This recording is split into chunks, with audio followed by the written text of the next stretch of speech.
Wondery Plus subscribers can listen to Crime and Sports early and ad-free right now. Join Wondery Plus in the Wondery app or on Apple Podcasts. In the depths of an Atlanta forest, a clash between activists and authorities ends in tragedy. I'm Matthew Scher, and on my new podcast, We Came to the Forest, we expose the hidden truths behind a shootout that left one activist dead and countless lives forever changed. Binge all episodes of We Came to the Forest ad-free on Wondery Plus.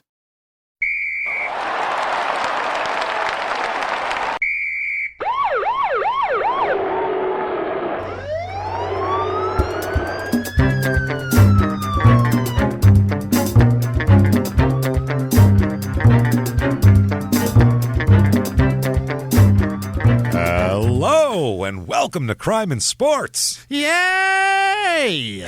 Oh, yay indeed, Jimmy. Yay indeed. My name is James Pietragallo. I'm here with my co-host. I'm Jimmie Whisman. Thank you, folks, so much for joining us today on another crazy edition of Crime and Sports. Yeah. It's been wild lately. Ray McDonald and his dogs. We had What the hell, man? Diego Maradona and his entire life, basically. That was... Too much. 50 years of madness is the only way to describe that. That was crazy. And then this week we're going to have another Hall of Famer. So we're kind of we're on like a legend string here. Not Ray McDonald, but Diego and then this guy here. These are legends who also have a lot of problems. And we'll get into it. Brain damage sport, though. Hockey. Yes. Yes, it's been a while since we've been into hockey. We love a hockey episode, A, because we don't know hockey that well, so that's always fun, and B, because they're always the whole sport is getting hit in the head. So Some of the most unhinged people on the planet. It's awesome. Yeah, it's and they always have funny crimes. They do crime in funny ways, hockey players. They're the one guy trying to escape from prison. It's just, they're nuts. Yeah. So we'll get into it very, very quickly before we start. If you have not done it yet, please give us a review. 5 stars and say something nice. Say anything you want. Tell us what your first car was. That's all. It doesn't matter what you say. Yeah. Say something on there. It helps a lot. You're helping the team, damn it. So thank you. Head over to shutupandgivememurder.com right now. Tons of merchandise up. Tickets to live shows throughout the entire year. There is still one Crime and Sports live show with some tickets left. Ace of Spades, Sacramento in August, so get your tickets to that. The one in Nashville is sold out and has been for about, 2.5 years now. It's been a while. So thank you for doing that. Also, in addition, Patreon this week is cooking. My goodness. Patreon.com/Crime and Sports is where you get all the bonus stuff. How good is the bonus stuff? It's so much fun. You should have been there last week. If you hadn't, well, guess what? If you sign up now, anybody $5 or above, you get access not only to Crime and Sports bonus episodes, you get Small Town Murder bonus stuff, you get the whole back catalog. It's over 100 episodes. We're giving it all to you. Tons of Patreon there. And this week, what you're going to get is for Crime and Sports, you're going to get something very, very interesting. The downfall of Bobby Knight, we're going to talk about. Bobby Knight, the coach, old coach of Indiana, who's was a legend, national champion coach, and just obviously had a legendary temper, known for doing flinging maniac crazy things, and he took it a little too far, far enough to where they actually shit-canned him from Indiana, and he had to end up in Texas Tech. So we'll talk about what caused that, what he did to what player, and it's pretty wild stuff. He was out of his mind for a while there. And then on Small Town Murder, we're going to talk about something we've wanted to talk about for a long time. A lot of requests for it. We are going to talk about, well, first of all, the Rikers Island documentary from HBO. It's on HBO. So it's on HBO Max. I'm sure it's on YouTube or something too. It's like what, 27 years old or something. It's an it's an old documentary, but it is 93. It's 94, something like that. It is wild, all about Rikers Island, and we're also going to talk about some other prison stuff. It's just going to be a prison episode, grimy, dirty prison all the time, grimy, dirty prison violence. It'll be very, very interesting. Check all that out. Patreon.com/Crime and Sports is where you get everything there. And you'll get a shout-out, of course, at the end of the show. Bet. Because, damn it, we appreciate you, and we want to tell the world your name. And Jimmy will do that by mispronouncing it very, very badly. So, that said, let's get to it with our superstar of the week here. It is Edward John Belfour. You know Ed Belfour, the goalie? Eddie Belfour? Ed Belfour, yes. He played for a red, white, and blue team, right? The Canadians? He played for the Blackhawks. There's a red, white, and blue team. Okay. And black. Not blue, red, white, and black they would be, probably. Well, it's black, yellow, and Every color of the rainbow, really. But their jerseys are red, though, the Blackhawks. Yeah, they were and for black, when he was playing anyway, so I don't know what the hell they are now. I'm sure they've changed them up. I think they're black. They should be black, probably, but they were red for years and years. So Ed Belfour, he's a goalie. I don't think we've not done a goalie yet. This is our first goalie. Yeah. We've done other players. Players usually in hockey, the criminals are the ones that are aggressive. They're the aggressive skate. Yeah. The guy hanging out in the goal is usually pretty mild-tempered. He's got to have it together. He's the anchor of the whole thing. He's the brains of this operation. Yeah. You don't see a lot of goalie craziness, but Ed Belfour breaks the mold because he's a strange guy, and man, does he love booze. Holy shit. There's nothing funnier than a hockey player who loves to get drunk and go out and do crazy shit. That's fun. Dare I say it? My kind of guy. He's going to be your kind of guy, I think, this guy. He's a trip, man. He's fun. Yeah. So Ed Belfour, born on April 21st, 1965 here. He is from Carman, Manitoba. That is Manitoba's in Canada. Yeah, he's a Canadian boy here, as a lot of hockey players are. Manitoba? Manitoba. You don't know Manitoba, Jimmie? That's not. I don't know. That's not in my geological memory. I believe Manitoba is geographical, central Canada, if I'm not mistaken. Okay. It's not BC all the way over there, or it's because then it's Vancouver. You got BC, and then you got what's the one next to it there? Alberta. Yeah, there's Alberta. Then you got on the other side, you got your other ones there. Wait, yeah, Alberta Ontario. is in Ontario. No. Calgary is in Alberta. There you go. The only reason I know that is from Bret the Hitman Hart's ring introduction when they would say from Calgary, Alberta, Canada. I'm like, Alberta must be the province, so that's how I know it's a province. And I think Manitoba is either next to that or one more over from that. I'm not sure. This is very sad that we're connected to this country. I feel like Canadians know more about the states that are on the border of their country probably than we know. What do you know about Idaho, huh? Tell us, Canadians. What do you got? Anything? Anything in Idaho or what? It is fascinating. I guarantee you, I would estimate 80% of Americans have no fucking idea how many states are in Canada, nor which provinces. Yeah. Provinces, states, same thing. Same shit. Nor which way they line up or connect. No. I'll bet it's 90. If you tell it, name 3 Canadian provinces, I bet they'd have a real problem with that. They'd name cities, I guarantee you. Yeah, Toronto. One of them. Vancouver. What about that? How about New Brunswick? The Expos is that used one? to play. Where the Expos played. Yeah, where they speak French and shit over there. That's what they would do. They'd go Grizzlies, Vancouver. Vancouver, yeah. Toronto Raptors. If they liked hockey, they might be able to get a couple, actually, because they're like, Colorado used to be Quebec. There's a city. There we go, Quebec. Yeah. They'd start. I'd want all the fucking provinces. That's what I want out of Americans. We're never getting them from them. No, God, no. 90%, right? Let's all learn 3. What do you say? Let's all learn 3. So at least if we're asked name 3 Canadian provinces, we can, and we don't look like idiots. What do you say, everybody? Memorize those 3. Yeah, let's do it. Huh? How about it? Is Newfoundland one, or is that a city too? I think Newfoundland is a province because that's in the Far East there. Yeah, not the Far East, right? Like China. The Far East. The Far East of Canada. Northeast. They got there. a big wall there. And Quebec is in the eastern area, and then Ontario, and I don't remember. What is there, 9? I don't even fucking remember how. All right, never 7? mind. Before we sound even dumber, Is it 5? I must say this. In any kind of episode, our main things, this is what Jimmie and I know, okay? Yeah. We know basketball. We know football. Yeah. We know baseball. We know wrestling. I know wrestling anyway. Yeah, boxing. Pretty good with boxing. I can get down with boxing, yeah. Everything else, we ask that you find our ignorance charming. That's what we ask. As fuck. Because we are going to make fun of ourselves for anything we don't know.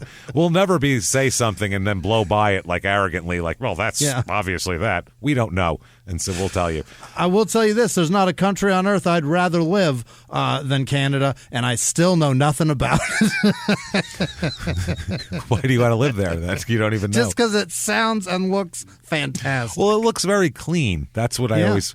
Everything. Maybe because it's covered in snow all the time, so the snow is very clean looking. Maybe that's what it is. Maybe that's why it looks pristine because there's no footsteps because they stay the fuck inside. Because it just snowed always. Whenever you take a picture, it just snowed. So it always looks just... Look at that. It's like a Norman Rockwell painting up there. Holy shit. Look at that. Would you take a look at that? So he's born in Carman, Manitoba. Mm-hmm. He says Carmen, my hometown in Manitoba, is very small, about 3,500 people. And it's kind of out away from shit, so it's not. Is that right? Yeah, he's kind of like a Brian Spinner Spencer there. He was probably skating around the yard. We were always in Division B. We never got scouted much. So when you have a smaller school, obviously there'll be less scouts, and that's every sport. I was playing high school hockey instead of midget A when I was 16, 17, 18 years old. Okay. So normally I think the better hockey players, when they're 16, they don't play high school anymore. They play in these leagues, basically. And it's like that here, too. I mean, a lot. Right. I had a friend who was really amazing at hockey. He played on the high school team for practice. Like, that was just, he didn't even care about that team. He was playing on these traveling teams that scouts actually looked at. And you could go get Phoenix, college scholarships and shit. Phoenix is getting crazy with hockey now. There's a couple guys. I don't know. I don't get it. I don't know. A bunch of fucking rich kids. You know how expensive it is to ice skate in Phoenix? Yeah. There's very little ice skating, and where there is ice skating, it's obscenely expensive. To get good enough at hockey in Phoenix, you have to be wealthy. That's crazy. There's several kids and guys, grown-up men, I guess, in the NHL that are from Phoenix. Grown-up men, really? I guess it's grown-up men. It's not kids. No, they would not be children. That's a fact. But they're in the fucking National Hockey League, and they are from Phoenix. It's wild. That is they're good. Yeah, that's Arizona, California, Texas, Florida. These are where all like baseball players and football players are from. Right. They're not. That's not usually your hockey players. Hockey boys. Yeah. So Ed is he's a real competitive, really weird guy. He's got a lot of personality quirks. He's got a lot of little idiosyncrasies, a lot of superstitions, a lot of like weird shit with his pads, weird shit with his stick. We'll talk all about it, but just he's a weird guy, Ed. He's not. He's like everybody. He's so weird that like if he wasn't so good, he would be considered a fucking kook and a loon, and nobody would talk to him. But he's a Hall of Famer, so they're like, he's just these geniuses. They have he's got his own way about him. That's what it is. Perhaps it's that high focus he has on things that makes him so good. It's that crazy genius focus, really, that makes him that good. So if he didn't do that, stunk, it'd be like, why is he wasting his time with this shit rather than practicing? Yeah, it's like if Van Gogh was a shitty artist, he'd be a lunatic who cut his ear off like a maniac. That's all anybody would say about him. You know what I mean? He'd be that crazy guy who got wheeled away in a fucking straitjacket. But if you can paint really well, people are like, well, I mean, he's got quirks. I mean, that's how it's where he gets his muse. I don't know what to tell you. Instead, he paints masterpieces, and he's a romantic. That's what it is. That's what it is. He's so romantic and passionate. He's a painter, so he's very passionate. So you can understand the passion would come through in a severed fucking. It's not a psycho. Romantic. Body part. God damn it. So when asked about it, Ed says, quote, about being a competitor, not about Van Gogh's ear. Not about Van Gogh's ear. Yeah. He says, I've always been a competitor. I played basketball, too, in high school. A guard. He's listed at 6 foot. He's more like 5'10" and a half, probably. Sure. So guard is about where you're going to play. Although in Canada, maybe not. That might be a power forward up there. Yeah. Not a lot of NBA players coming out of Canada. That's one thing I do know. Yeah. I was pretty good, but I had a lot of trouble on the court. A lot of trouble. Fighting, scrapping. He's very competitive, very focused, and gets like crazy.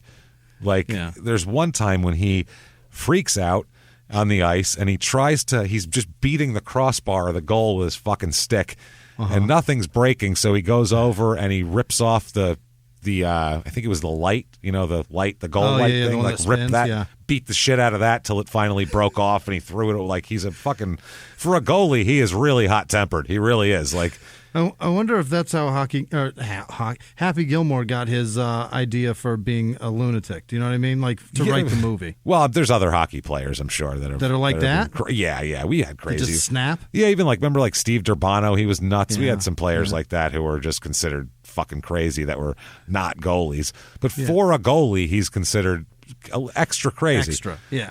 Goalies, to me, look like dudes that, take 3 edibles and put that mask on, and they're like, that's right, baby. And they settle into the crease, and they're like, I get shit past me, and they can, see. That's a goalie to me. You know, the edibles make the puck come slower. Yeah, you can see like a trail of where it's coming, a trajectory of it, like the Matrix and shit. Like, and pop, got it, and you just toss it aside. Yeah, I think that's what it goes like. But with him, it's got to be hard to be this like fiery and jacked up and have to stay down there all the time. Yeah, no doubt. That would make you crazy, I would think. Just come on, fucking son of a bitch! Come on, yeah, come this way. No, yeah, fuck. There they go again. God damn it! All right, they're coming back. All right, come on. You all freaked out. Ball of fury on his knees, like a catcher. Just getting in position, freaking out. He said, I've always been a competitor, played basketball too, a guard, was pretty good, but had a lot of trouble on the court. I also ran track and cross country. I've always wanted to win. He's busy. He's very busy, and he's busy always, by the way. He's got a lot of hobbies later on too that he does, and classic cars and all sorts of shit. Oh, what? One of his teammates said, quote, you couldn't be around Eddie without getting into a battle over something. He's always that guy. Yeah. He's just always fighting and arguing about things. His mother, Alma, said the family couldn't just go fishing when he was a little kid. They couldn't just have a nice fishing outing like you would. You know, that's not happening. She said, quote, we had to have a fishing tournament, and Eddie had to have the biggest fish or the most fish. When he played baseball, he had to strike everybody out. Wow. So that's the way he is. That's the way Ed is. He's has to be the best. He wants to the best. Then he wants to kick his mother's ass at fishing. That's how much of a that's competitive. You're like, Mom, that's you with your bitch ass brook trout. I will fucking fuck your brook trout's mouth right now with this fucking giant muskie I'm gonna pull out of this goddamn bitch. Yeah, take that, Mom. Nice eggs, bitch. Watch me catch a whale this afternoon. Slaps her across the face with the fish. Take that. Yeah. Perfectionism too. Real weird with everything being perfect. Everybody says as a goalie, it's actually good that he's a little wacky because I would think a goalie is another thing where it would be a little bit good to be kind of a crazy genius at some point or a savant to this thing, you know what I mean? Yeah. Because it's an angles thing, and he has like all these weird little like theories and quirks, and if you do this, there's an angle that this, and it keeps if you held your arm this way, that's different than other people. It's strange. Okay. He's a real weird guy, and he claims angles are a big deal with him. And which I would think they would be angles and you've got to have a certain level of nuttiness anyway to allow people to fire fucking pucks at your face. Shoot a hardened rubber puck at 120 miles an hour at your face. That thing is so dense. It's so dense. Yeah, no, absolutely. But I think though you don't have to be smart, by the way, to be like this. I'm talking when I say a crazy genius, I mean in whatever you're doing. You know, like that can be. I was reading this book about the old Detroit Lions from the 50s and 60s, and they were talking about Night Train Lane, who he's a Hall of Fame cornerback. Night Train Lane. He's got the coolest nickname in the history of football, I think. What's cooler than Night Train? That's Night Train Lane. That sounds frightening. And a one-syllable last name that rhymes with that shit. That's pretty dope. Dick Night Train Lane. Get out of the fucking way, man. So, and he was married to like some jazz soul singer back in the like he was the coolest motherfucker around, right? Yeah, this guy. And he's a real like you can't understand him when he talks. He's a real simple kind of a guy too. Like he's just this real simple kind of a cat. But then they would talk about cornerbacking, and he would just be like, angles, man, and he would just be like, you know, I had to work my angle and this and that was the problem. No one knew what he was talking about, but he was the best in the league at it. But no, he couldn't explain what he was meaning about these angles or how to do it or anything. Makes sense because the fastest point between the shortest distance between one point and another is a straight line. No one, but obviously he knew something everybody else didn't because he was setting interception records back in the day. Right. So he knew something, but no, he couldn't express it to anybody. He was just like angles, and then he just shrug his shoulders and go do it. And they were like, that doesn't help. It's like a baseball player hitting a home run being like swinging better and then running to the great, thanks. I don't know how we can use that. You see, it's geometry and angles between the bat and the ball. I get it. All right, I just got to figure that out, and I'm gonna be you. It's like Costanza hitting in Seinfeld when he's showing Derek Jeter and Bernie Williams, and he's like, it's all physics, my friend, this and that, and then he hits a fucking home run, and you're like, what the hell? You can't explain it.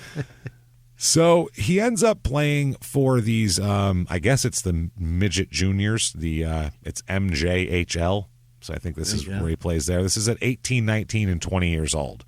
He plays for the Winkler Flyers. Winkler. Henry Winkler's team is on the march. I didn't know the Fawns bought a team. He did. He's very into hockey. I don't know if you knew that, but I know he's into fishing because I follow him on Twitter. Maybe that's why. Yeah, that's what the Winkler Fonzies he changed the name to later on. They did very well. So in 83-84, when he's 18 years old, he plays in 14 games. I don't have his stats. It just says how many games he played in this league here. 34 games played the next year when he's 19, 84-85. 85-86, he's 20, still with Henry Winkler's young flying squad here. He plays in 33 games, so he becomes their regular goaltender. In 1986, he wins the league's first he's on the first team All-Star as a goalie, and then he wins the top goaltender award as well. Wow! So look at him, So he starts doing really well. It's the Manitoba Junior Hockey League. Got it. Manitoba Junior Hockey League. So they finish in first place in 86, and he's doing really well. But he doesn't know where to go now. Yeah, what do you do? So he decides college. Well, give college a shot. He's 21. 20. Yeah, 21. 21. He's going to be a 21-year-old freshman. He says, "What the fuck? Why not? I can get it's weird." Sure, why not? What the hell? In hockey though, it's some of the professionals are 15. A kid in college is 21. It's a total crapshoot. So he says, quote, "Between high school and my 1 year at college, I worked in a machine shop. I fixed car radiators, gas tanks, and farm equipment. And after we won the NCAA one, I was a 21-year-old freshman." So unbelievable. Yeah, he starts at goal. He goes to North Dakota is where he goes to college. So I mean, it's right across the border. Seems a lot like Canada, probably. Yeah, it's probably not far from home. Least not much amount of a fish out of water story. Yeah, well, I think that's when I was saying in the middle. I think that's where Manitoba is in that North Dakota region. So that would make sense if he just came down there. But I could be completely wrong. Don't get me wrong here. So he starts. It's the North Dakota Fighting Sioux, and it's in the 86-87 season. He plays in 34 games, and they end up winning the national championship. Unbelievable. So he becomes, now he's known. Now people know him because, people in hockey. Freshman, yeah. Yeah, people in hockey circles know about college hockey. We don't, but, No, I couldn't tell you the last 5 winners. No, but if you were scouting for an NHL team, you'd probably check it out, Probably. I couldn't tell you the current champion. No. I know the like Minnesota and Wisconsin teams do well in those. Okay. Because all their kids are from there. And maybe the Fighting Sioux has a storied fucking history in it. They could be like UCLA in the 60s. They could just dominate it, and we would have no fucking idea at all. But they win a national championship. He is all conference first team, and he is all NCAA all tournament team as well that year. So he stands out. He was a lot older than he was as old as like the seniors on the team, which was pretty interesting. He's an elderly fella, and he's still got 3 years to go. He's still got 3 years. He won 29 games that year. And the North Dakota team set an NCAA record with 40 wins. So sick. Did great. He said, "I stayed positive. People would ask me what I was going to do, and I'd tell them I'm turning pro, and they laughed at me." So he was like, great.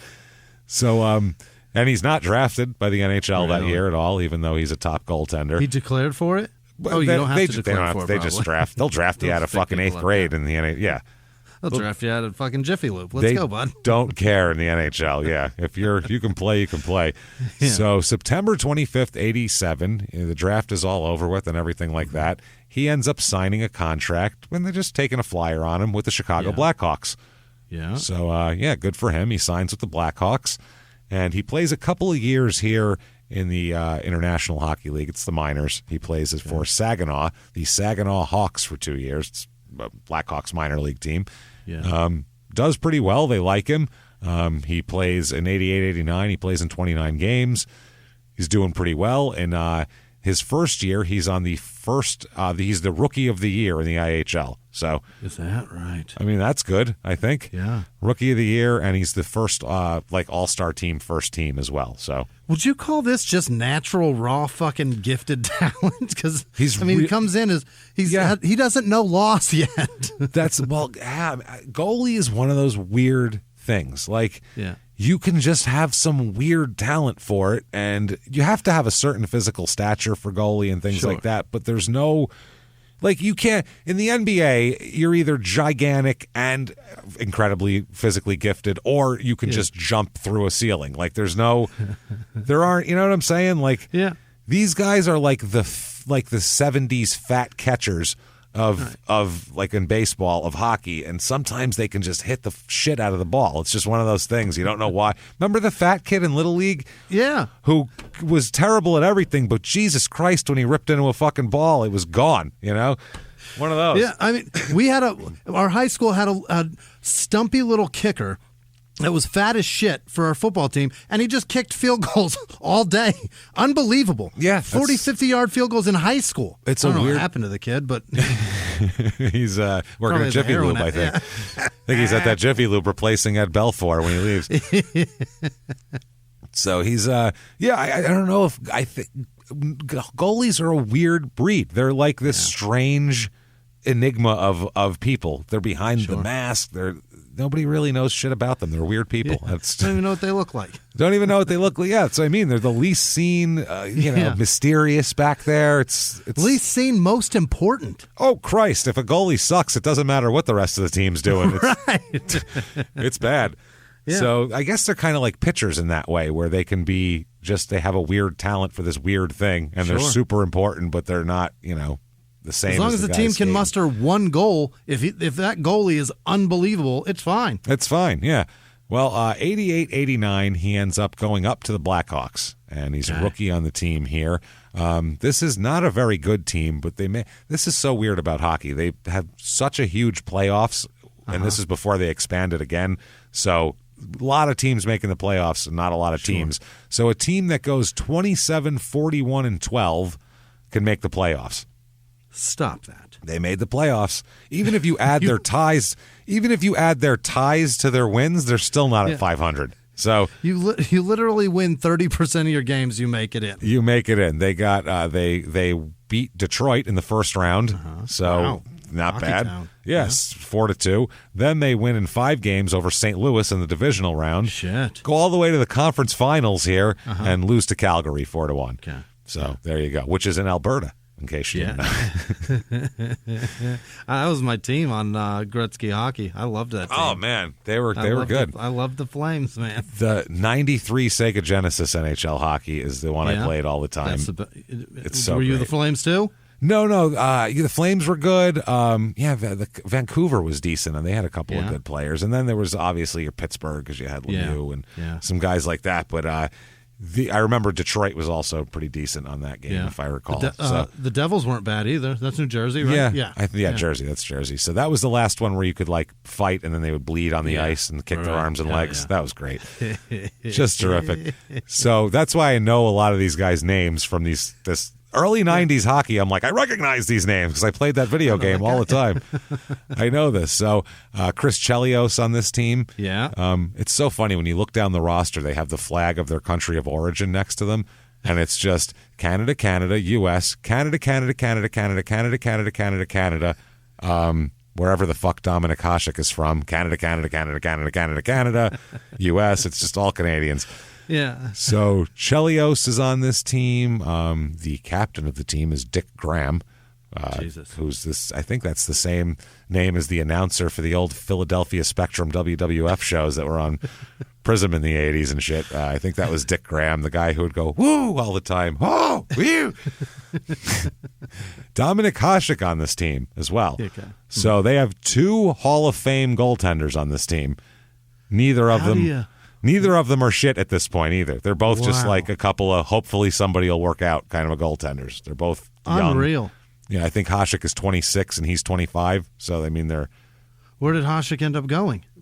Christ, all over the place. He played everywhere. Really? Yeah, Hasek played all over the place. So, who else we got here? And I'm looking at, there we go, Jocelyn Lemieux. What?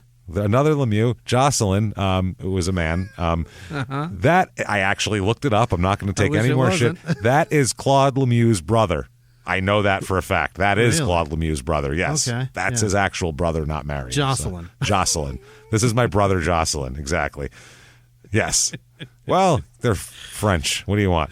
That's amazing. Yeah, I'm sure it sounds more masculine in French. Jeremy Roenick on this team as well. So, yeah, there we go. Know him. Yeah. Not bad. He plays in 20, Ed does, not Jeremy Roenick. Ed plays in 23 games. He has 4 wins and 12 losses that year. Ooh, not too great. 877 save percentage. His goals allowed is 3.87. So that's not good in his rookie year. No, but that's not gonna make a Hall of Fame career by any stretch. No, you got to get better than that, definitely. But 90-91, the team's a lot better. 49-23-8. Oh, that is an actual good record.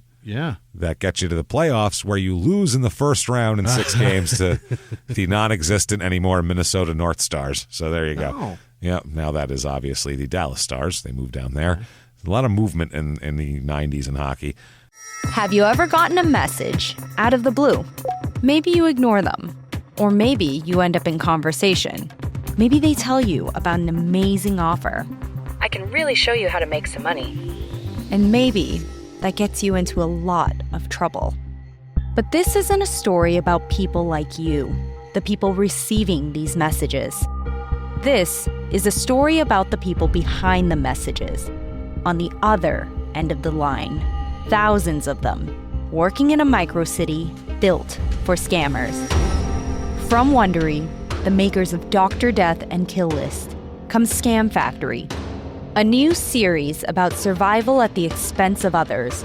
Follow Scam Factory on the Wondery app or wherever you get your podcasts. You can listen to Scam Factory early and ad-free right now by joining Wondery Plus in the Wondery app or on Apple Podcasts.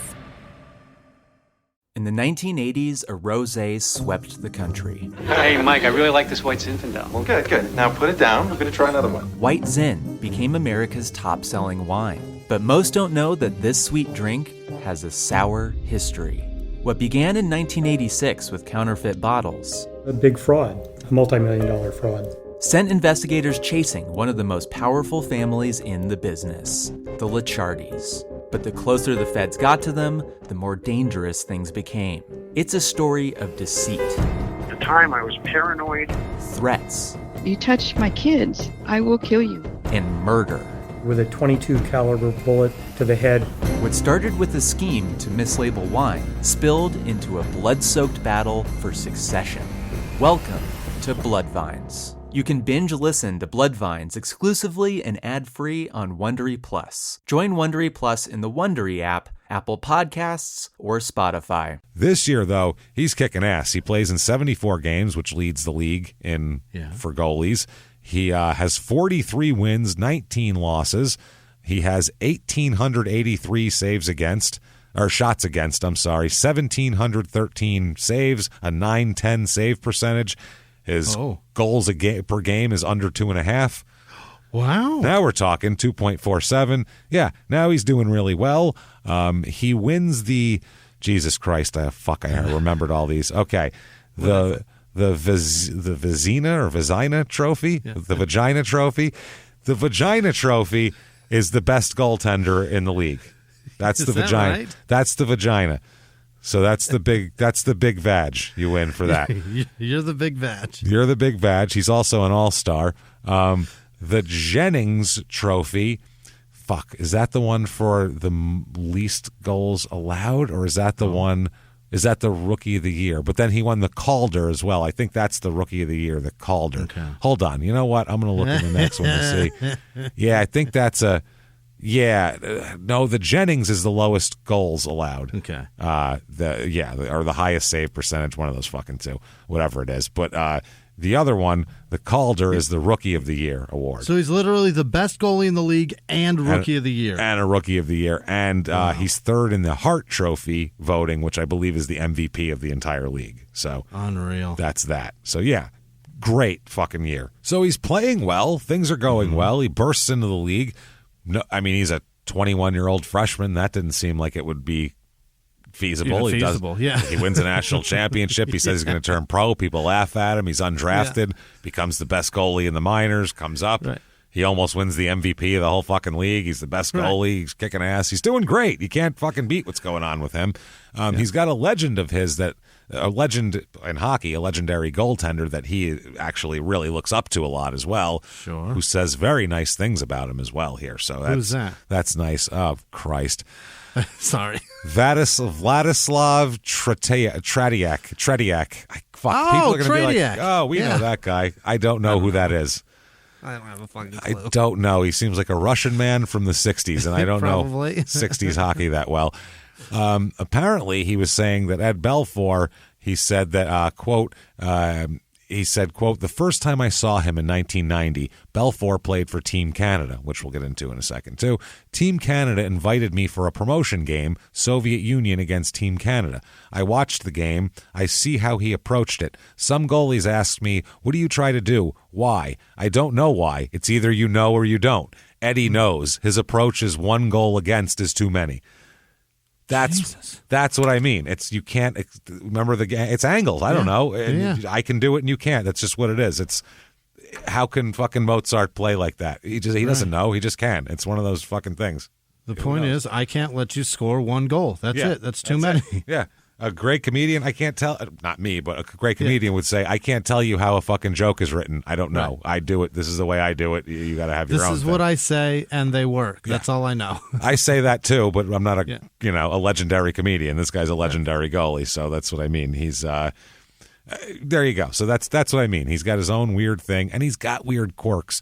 Even in the league for years, millions of dollars, winning all these awards, he still sharpens his own skates. Is that right? Nobody does this. Nobody does this. How does that happen? Do you have like a sander, or like a belt sander or some shit? There's a fucking thing there. Yeah, they have them right. There's a room for this shit in these hockey arenas, and they put a strap over your legs and you fucking drag it. You just know. You go on, and it's like a spinning wheel, and you sharpen them. It's like it's not an easy thing. Oh God, an actual grinder? I believe there's a grinder for some of them I've seen, but I don't know if they have those in the arenas. It might be by hand in the arenas. I don't know. I hope he's certified. Jesus, that seems like OSHA would be upset about that. Well, he's doing it. No, they have a guy who does this. This is the thing. Yeah. This is an equipment thing. So equipment for every team in every sport is handled by not the players. They don't deal with their own equipment. It's some dumpy non-athletic guy. Yeah. Let him handle it. Yeah.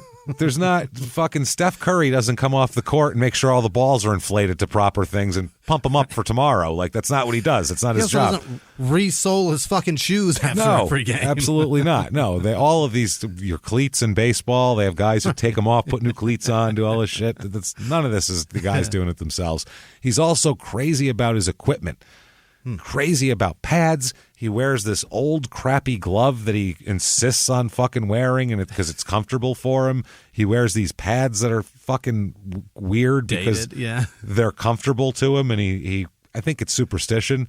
Maybe, but I mean, he's wearing all this old shit that no one knows what the fuck's up with him. He's the quirkiest guy in the league. If I make it to the NFL, I'm using every piece of equipment that I used on day one when I started this shit. I guess.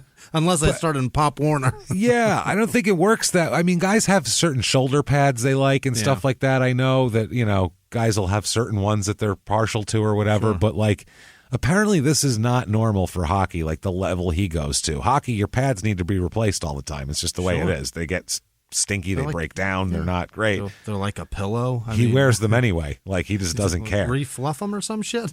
I think he just stinks. Imagine, he must reek out there wearing fucking years old pads and gloves. Those hockey gloves are rank inside. They stink. He has just got to be nasty. And he also gets in constant arguments with everybody about everything. If you bring up anything, he will disagree with you about it and argue with you to the death over it. Mr. Contrary? It's just not. He's just like that. If there's one little thing, he could agree with you 95%, but that 5% he'll argue to the death with you about it. And you're like, we agree mostly. Shut the fuck up. And he won't do it. Another thing is his helmet he becomes very famous for. Oh. He's known as... and shit? No, he's the eagle guy. He's the one with the fucking eagle on it. So he's known as Eddie the Eagle after this. Jesus. Everybody's Eddie the Eagle. There he is, because he always has a big eagle on his helmet. Is it an eagle face, or is it... Yeah, eagle face, different eagle things. They've morphed over the years into a different eagle. But the eagle is always on his helmet. They asked him, what's up with the eagle, bro? You know, what you got going on? Blackhawks, my friend. Yeah, there's no team called the Eagles in the NHL, so right. I don't know if you're planning on starting one. Great. He said, quote, I have always liked the eagle as a bird. Well, that's good, because that's what it is. So thank God you don't like it as an elephant. I have always liked the eagle as a mammal. Well, it's not. You're out of your mind. My favorite thing is a dog. I've always liked the eagle as a bird, which that's the first words you're hearing from him. That's crazy. It is a strong figure representing individuality, leadership, confidence, and outstanding vision.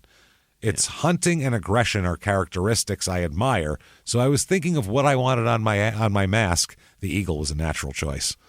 Like a bald eagle? That kind of eagle? Like a fucking eagle. What other kind of eagles are there? I don't know. There's eagles. Big birds with feathers. Osprey fucking eagles, too? Yeah, but we're not going to get technical. He's got a goddamn... Just a bird of prey? He wants everyone to see it and know it's an eagle immediately. Okay. It's a fucking eagle. Yeah. So, the natural choice. What else would you put on your thing? Most people put, like, the team logos on it, things like that. He's like, no, eagle.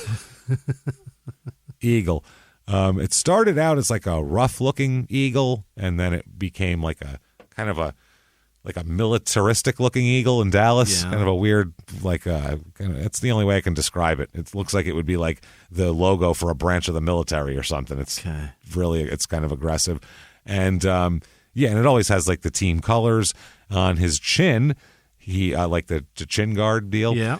There's an image of the logo for the Make-A-Wish Foundation, because he's very big into the Make-A-Wish Foundation. Very good. Helping them out, which is very cool. And then he has the back plate of his helmet highlights his passion for speed and restored cars. What are you talking about? You're in a uniform. Yeah. You don't just get to put all your interests on your shit. That's the weirdest thing I've ever seen in my life. So what does he have on the back? Like a Chevy Heartbeat of the USA logo or some shit? At one point, there's a car on the back. It's a 1941 car, along with the words Carmen Racing, which is the name of Belfour's car customization and restoration shop in Michigan.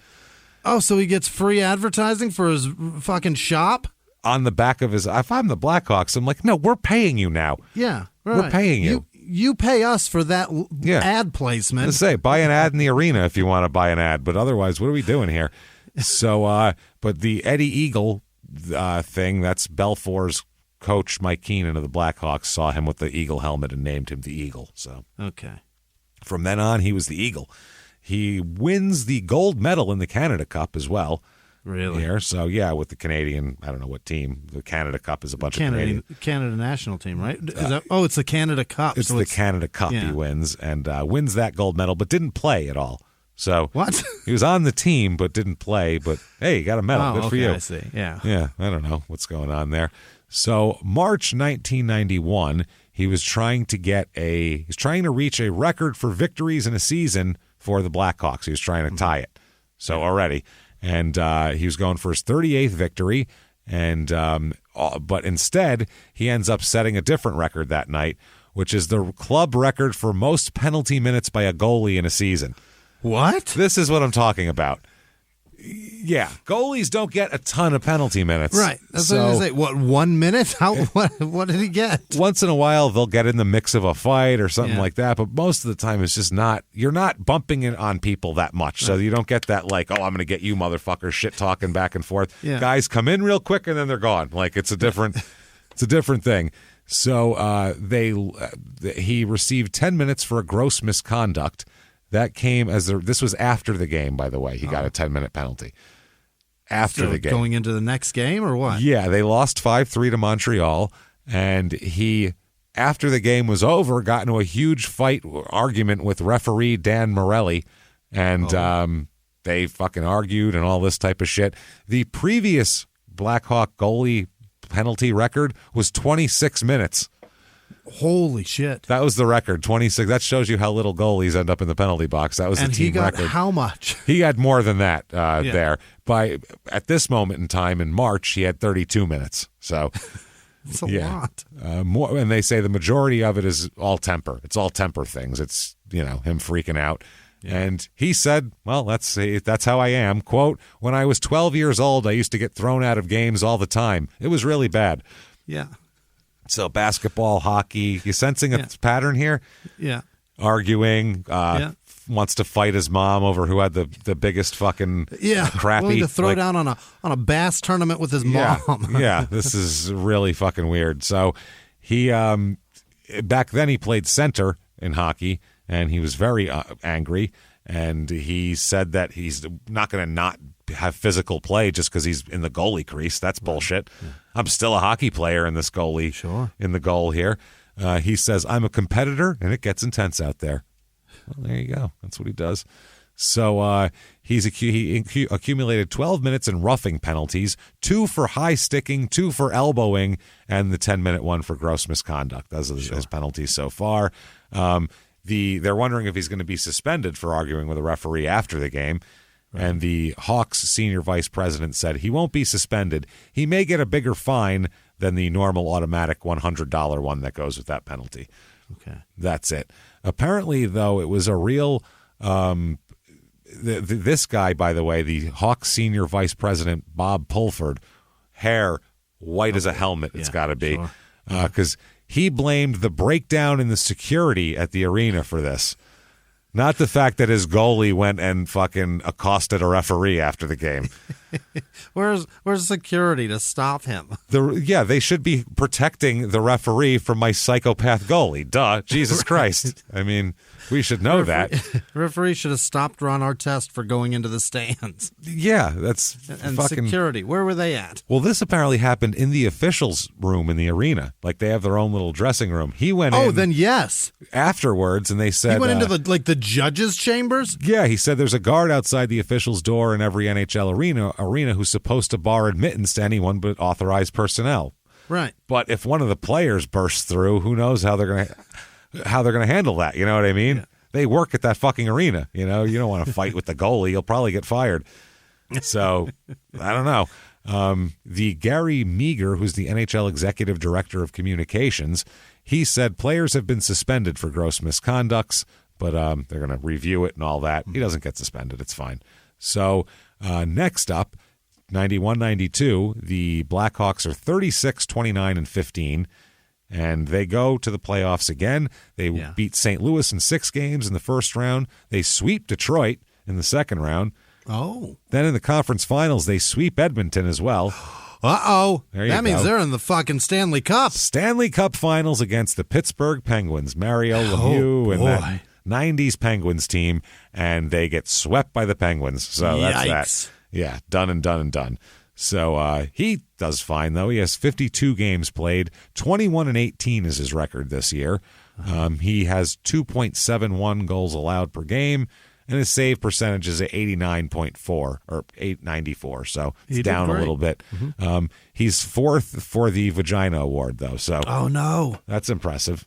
He's in the top 5 vaginas in the league, Jimmy. I think that's good. Well, when your vag coughs up the fucking championship. I guess so. Got swept. I mean, but still, they made it there. There's a lot of other Vages that never made it to the Stanley Cup. There was 20-something other Vages sitting at home that week when his was out there making a snail trail on that ice, Jimmy.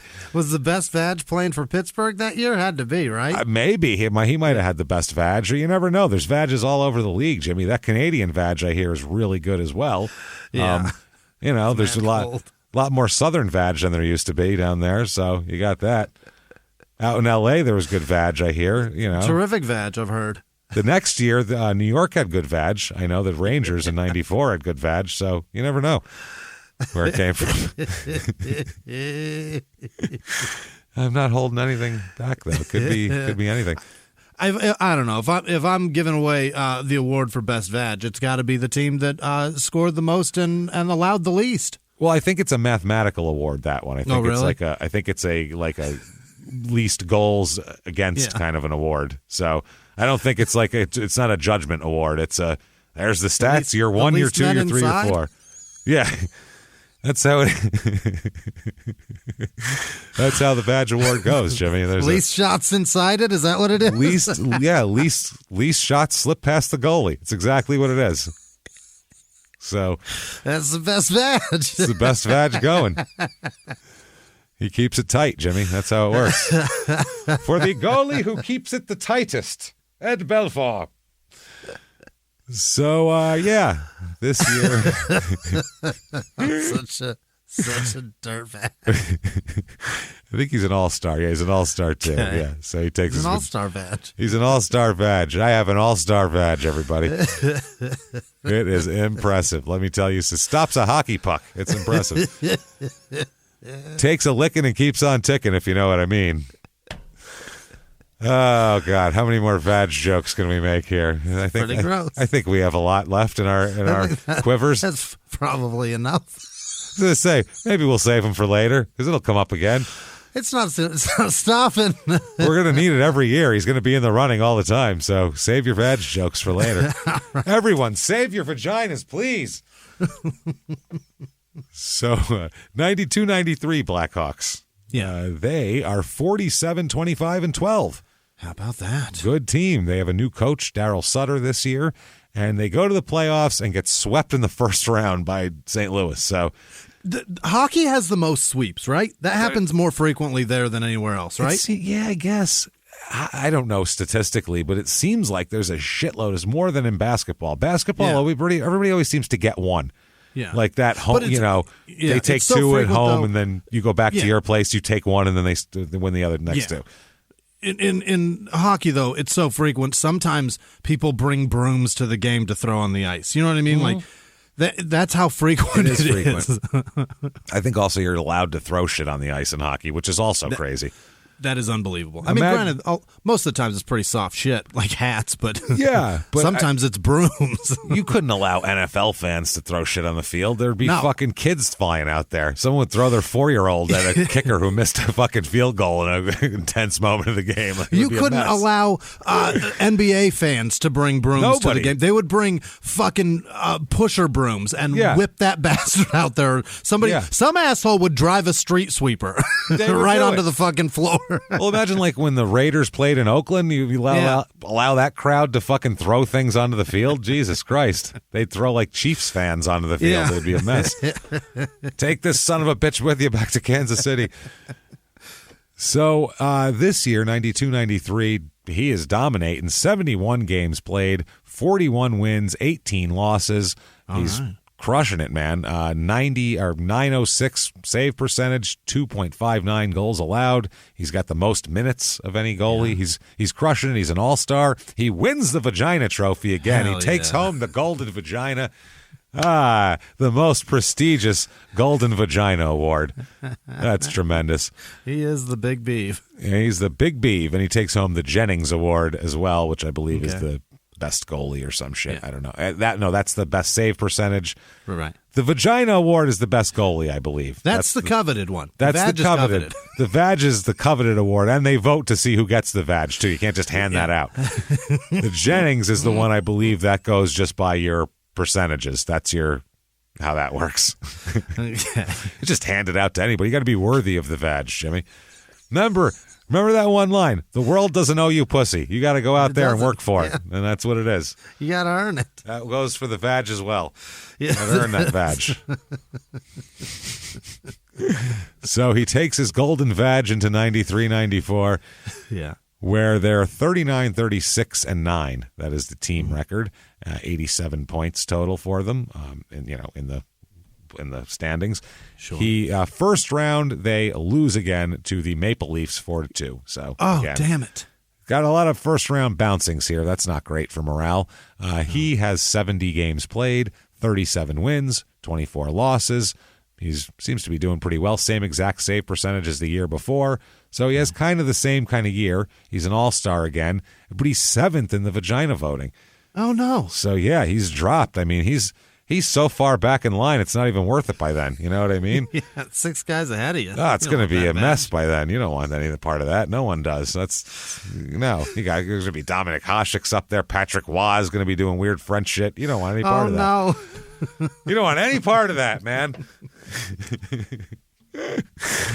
It's a disaster, all this vagina. So he does have 7 shutouts, though. He leads the league in shutouts the last 3 years. He had 5 in 91, 92, 7 last year, and 7 this year as well. So I love those. That was one of the things that what's his name, the Russian guy was talking about. The other goalie, he was saying that's how Hachik? No, Tika Drazik? Yeah, him. That guy, you got it. Yeah, he's got a shelf full of golden vaginas, so you got to listen to him. All of their names sound like a terrible villain. They do. They all sound like a villain. All of them sound like they have a nuclear weapon that they bought on the black market. They're holding some city hostage. Yeah. But he was saying all those nice things he said was when he was asked about why does Belfour get so many shutouts and other goalies don't, and he was saying, well, because for him, he's not looking to win 2-1. Every goal is life and death for him. That's why he's out of his mind. He's looking to win 1-0. Yeah, he doesn't care if it's 1-0. He shouldn't give up more than 1. He shouldn't give up any. That's the way he looks at it. Because if he's like, if I play perfectly, I don't give up any. If I give something up, it's because I made a mistake, which is my fault, and I should have been doing it better. So fascinating. He's taking ownership for mistakes now, yet on this show. That's the thing. He takes ownership of on the ice stuff always. Off the ice, not so much. And kind of doubles down on his entire reputation and everything else. It's a disaster. We'll get to it. So where do you see this? So the second half of this is fast and free with all sorts of crazy drunken debacles. Oh, boy. So 94-95 Blackhawks, 24-19-5. Was there some kind of fucking strike that year or something? Lockout or something. Yeah. Must have been. Hockey has tons of lockouts. So it's constant. It's constant. I'm sure there was. Because I think the highest salary in the league's like, what, $68,000 a year, I think they make about that? I think that's... No, they don't. Maybe a regional manager of Jiffy Lube's salary. No, I'm just kidding. They don't. They make more than that. Sometimes, actually, hockey contracts are really long. They'll sign goalies to fucking 15-year contracts and shit. So for tons of money. So they but hockey isn't. I don't know what kind of revenue they have. They don't really. They not generate on TV fine that much elsewhere, but not like not in the U.S. Northern states, U.S. They do great. And like the Red Wings, they crush it. They're loved. New up York, there. The Rangers, if they're good, then people will give a shit about them. Sure. The Islanders probably in the 80s when they were good in the early 80s, but I don't know. So 94-95, they go to the playoffs. They do have playoffs, so if there's a lockout, they had playoffs. Yeah. They get revenge on Toronto this year winning a 7-game series in the first round. Next round, they sweep Vancouver. My goodness. And then they go to the conference finals against the Detroit Red Wings, Chicago, Detroit. A couple old school teams here. Yeah. And they lose 4-1. So 5-game loss in the conference finals. They do not go to the Stanley Cup finals. He only played in 42 games. That's because there was only that many games. 42 games he played in. He's 22-15. And exact same save percentage again. How did he do that? 906. That's so incredible. Consistent. That's incredible. That's unbelievably consistent. It's fucking incredible. I don't even know. How do you do that 2 years in a row? 3 years in a row. 906. 906, not 90, 907, 902. 906. That's fucking point. Oh, wow. He's a very specific man. Wow, that's very specific. He has only 2.28 goals per game allowed as well. Okay, so that's fucking damn good. He is number 1 in the Jennings, so he wins the Jennings. Yeah. That's good. Now let's see if he wins it. The coveted Golden Vagina number 2. He does not win the Golden Vag. That one's not so bad. Yeah. Someone must have had an amazing year at goalie. I'm telling you. But probably the winner. Yeah, the winner, I would assume. Yeah. But he can jump on the other side probably. I don't think anyone will mind. It's okay. We'll slip in the black door next year. Yeah, that's it. Yeah, well, he's on deck. He's coming in the back door. He might be around front. Maybe they'll visit the Eiffel Tower together to show off the trophy. We don't know. Anything could happen, Jimmy. Spit roast that thing. So 95-96 Blackhawks. Yeah. 40-28 for this team. They 94 points they have in the standings. They sweep Calgary in the first round. Great. And go to play Colorado in the next round and lose in 6 games to Colorado. Mm-hmm. So what are you going to do? So they're what year was that, though? 93? That was 95-96. They just did this.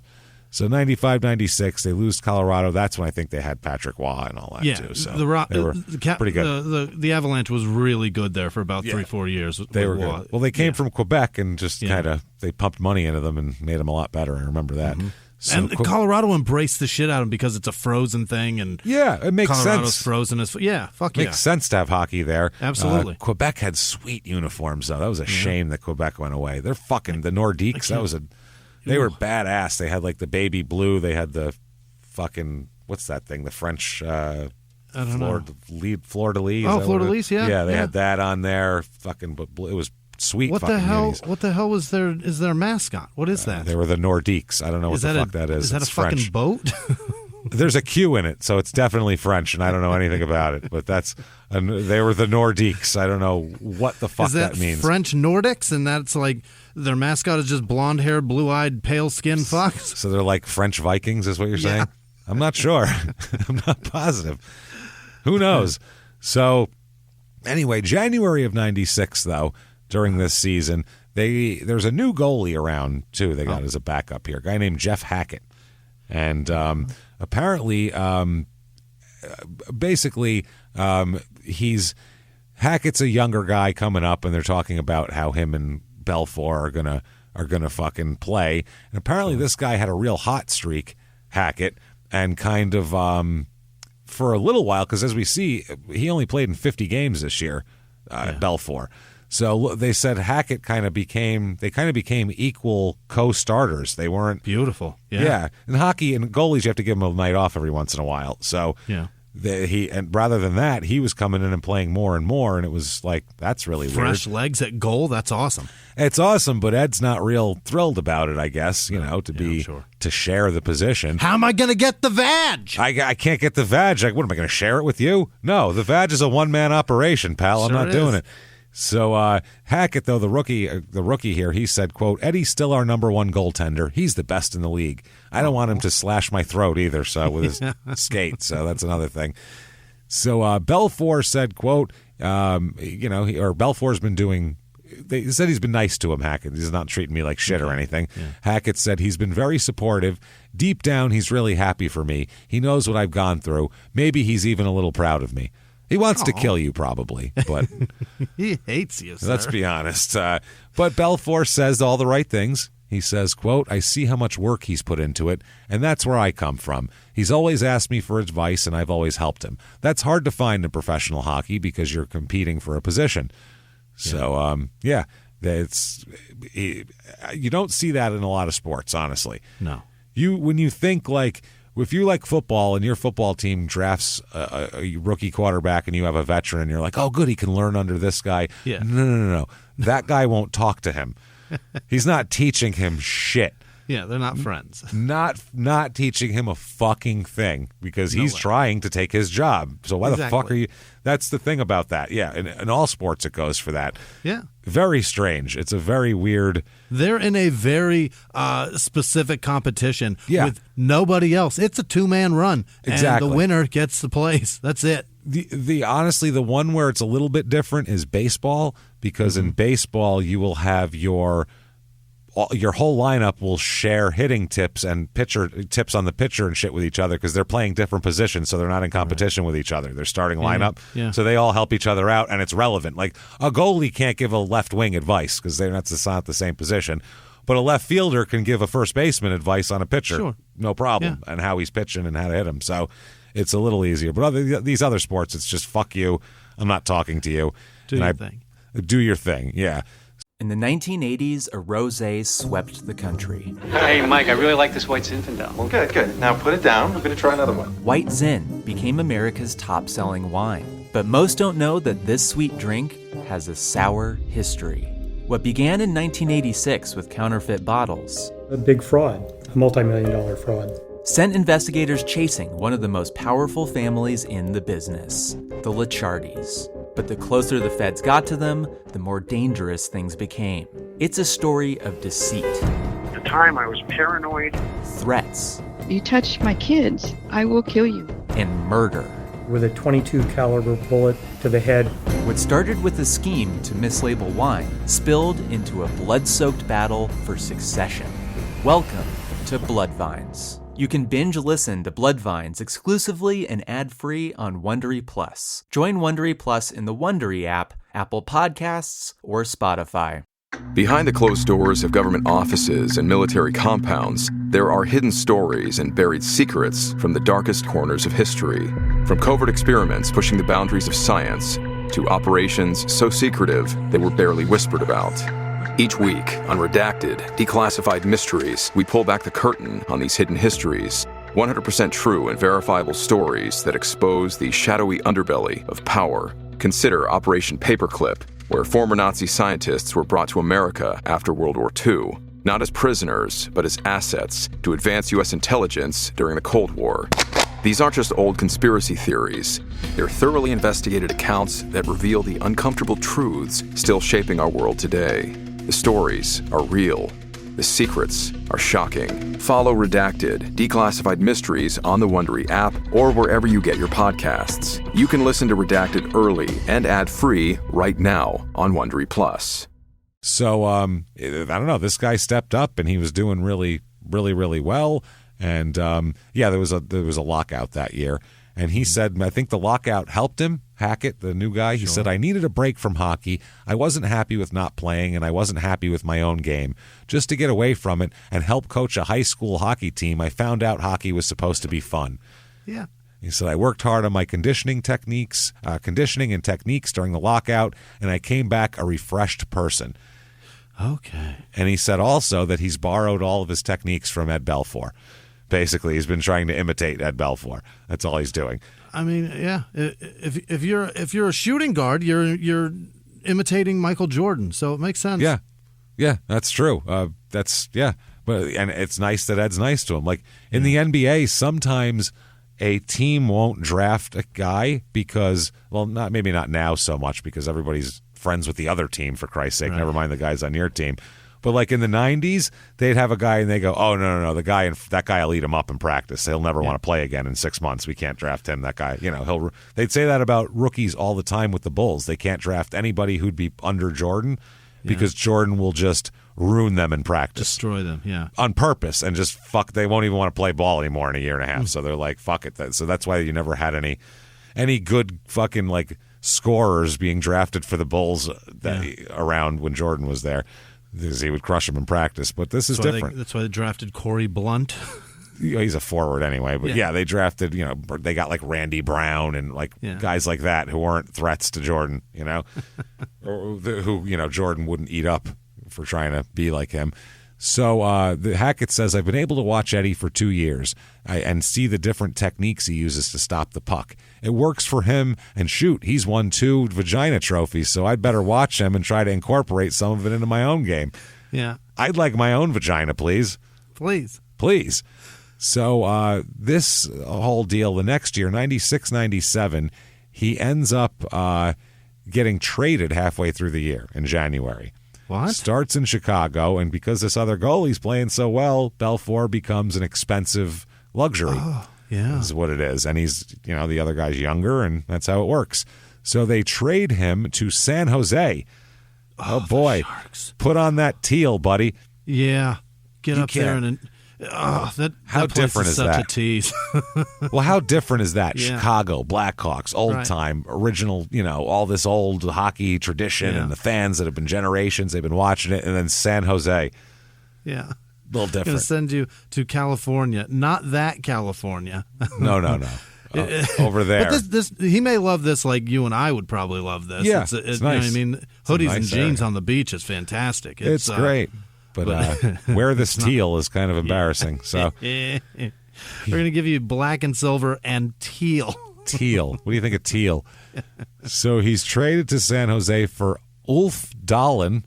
Yeah. And there's a accent on the E, so I don't know how that works. I will never get that. Oof. His name is Ulf, though, like the other. There's another Ulf in the league. And Michael without the E, just an A. Mikal Sikora.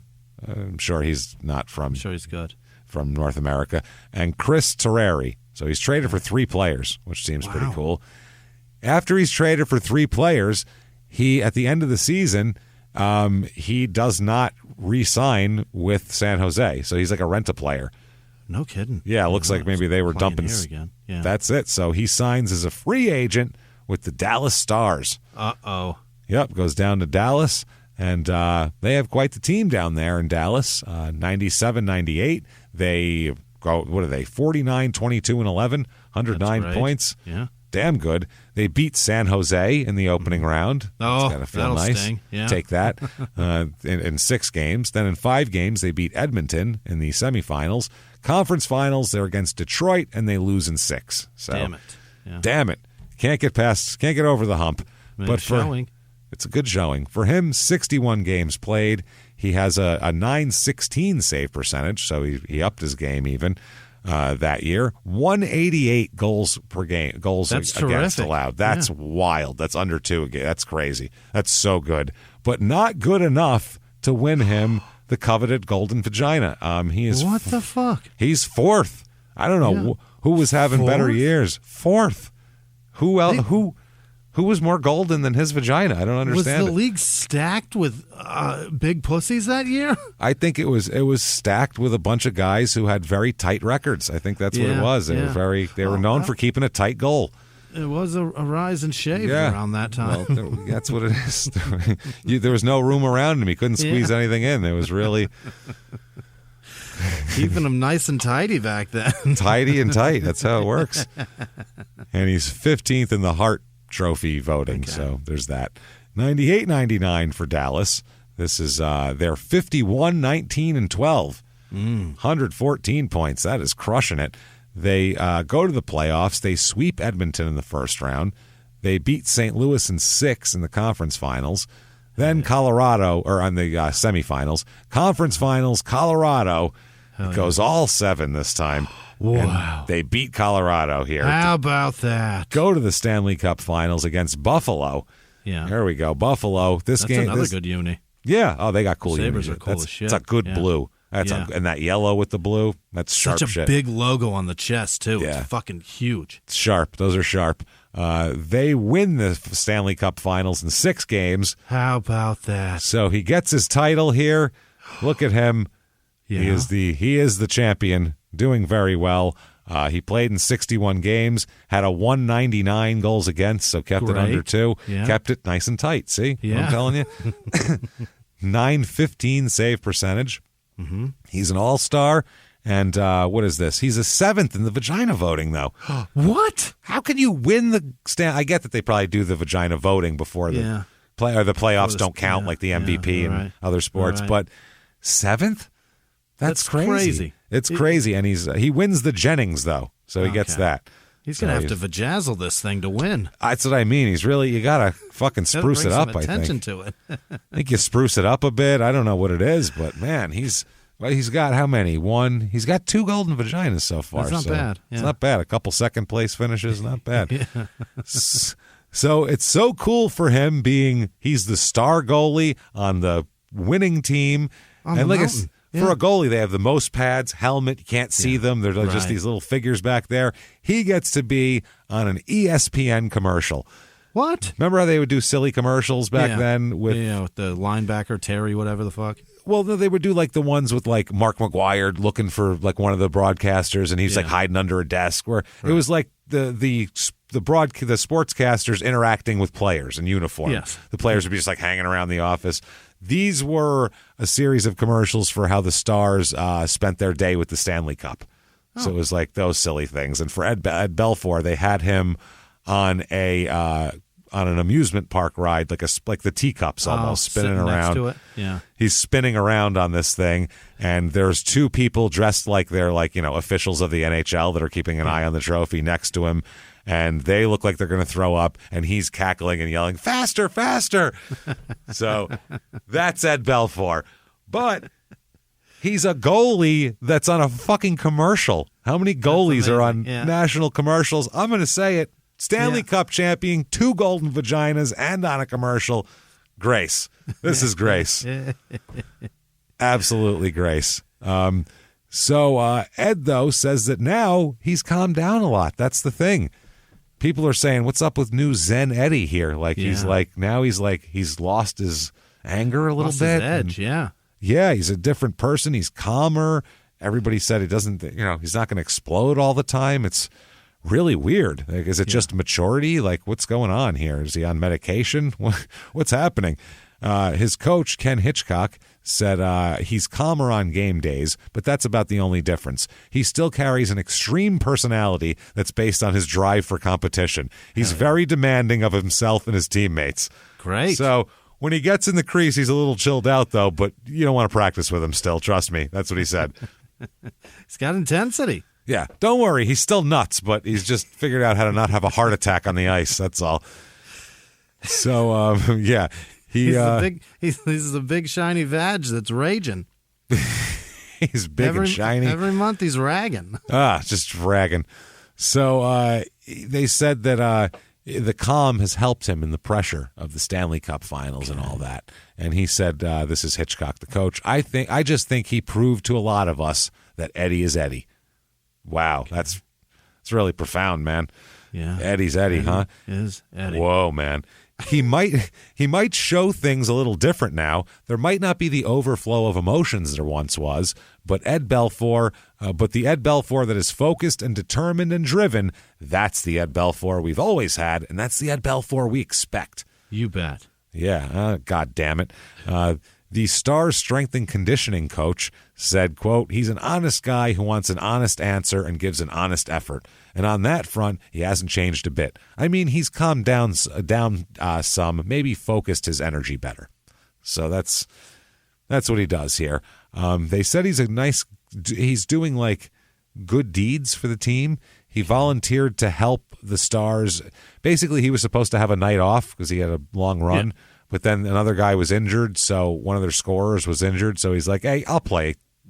Let's not put us down a goalie and a star scorer. I'll play another game till he comes back and all that. How about that?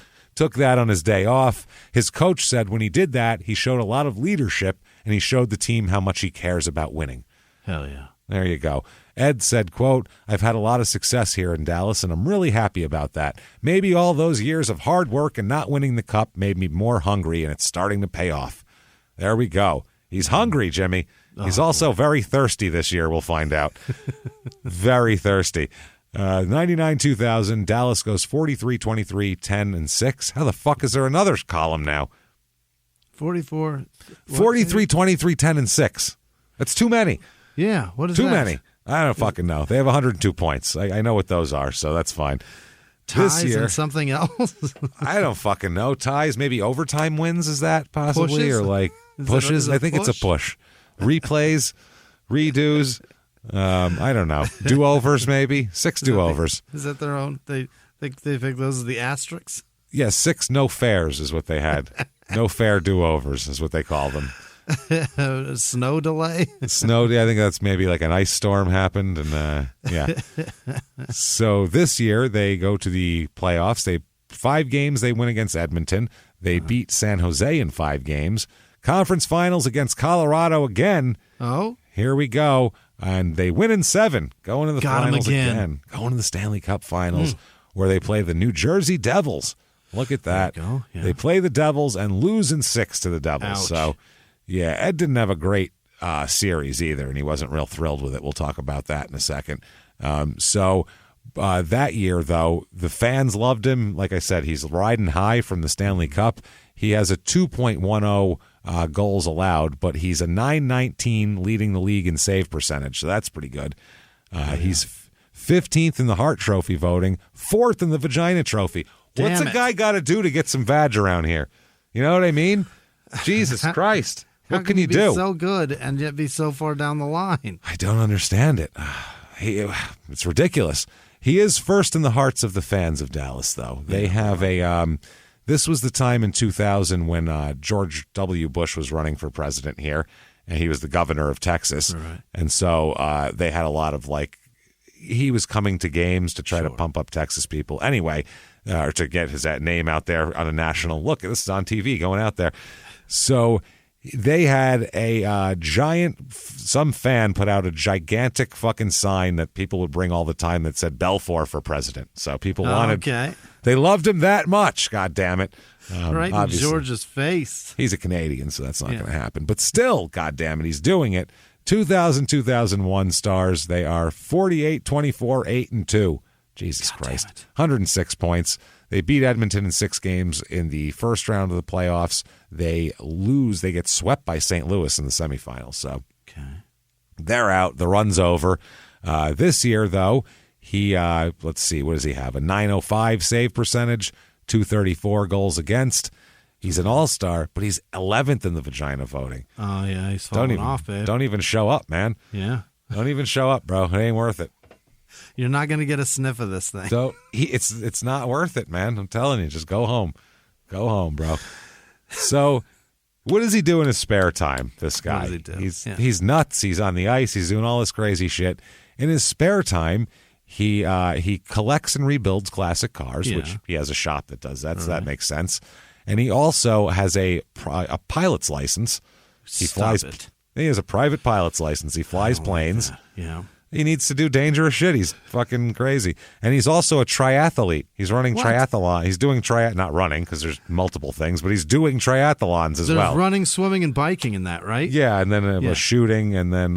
is that... Oh, really? And there's cross-country Then you got to jerk a guy off at the end of it. And whoever gets the load first wins. Inseminate of an elephant. And then you win the vagina award is how it works. So...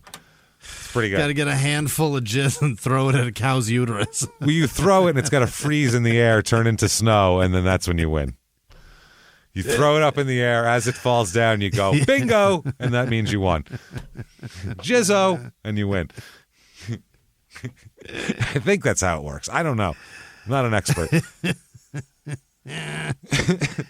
You got to get a jizz sickle inside the female cow, the heifer. I believe that's how it works. I don't know. In Canada, it'd probably freeze. So yeah, you can grow up on a ranch. You gotta have a heated barn or something. Otherwise, that cow's never getting knocked up, right?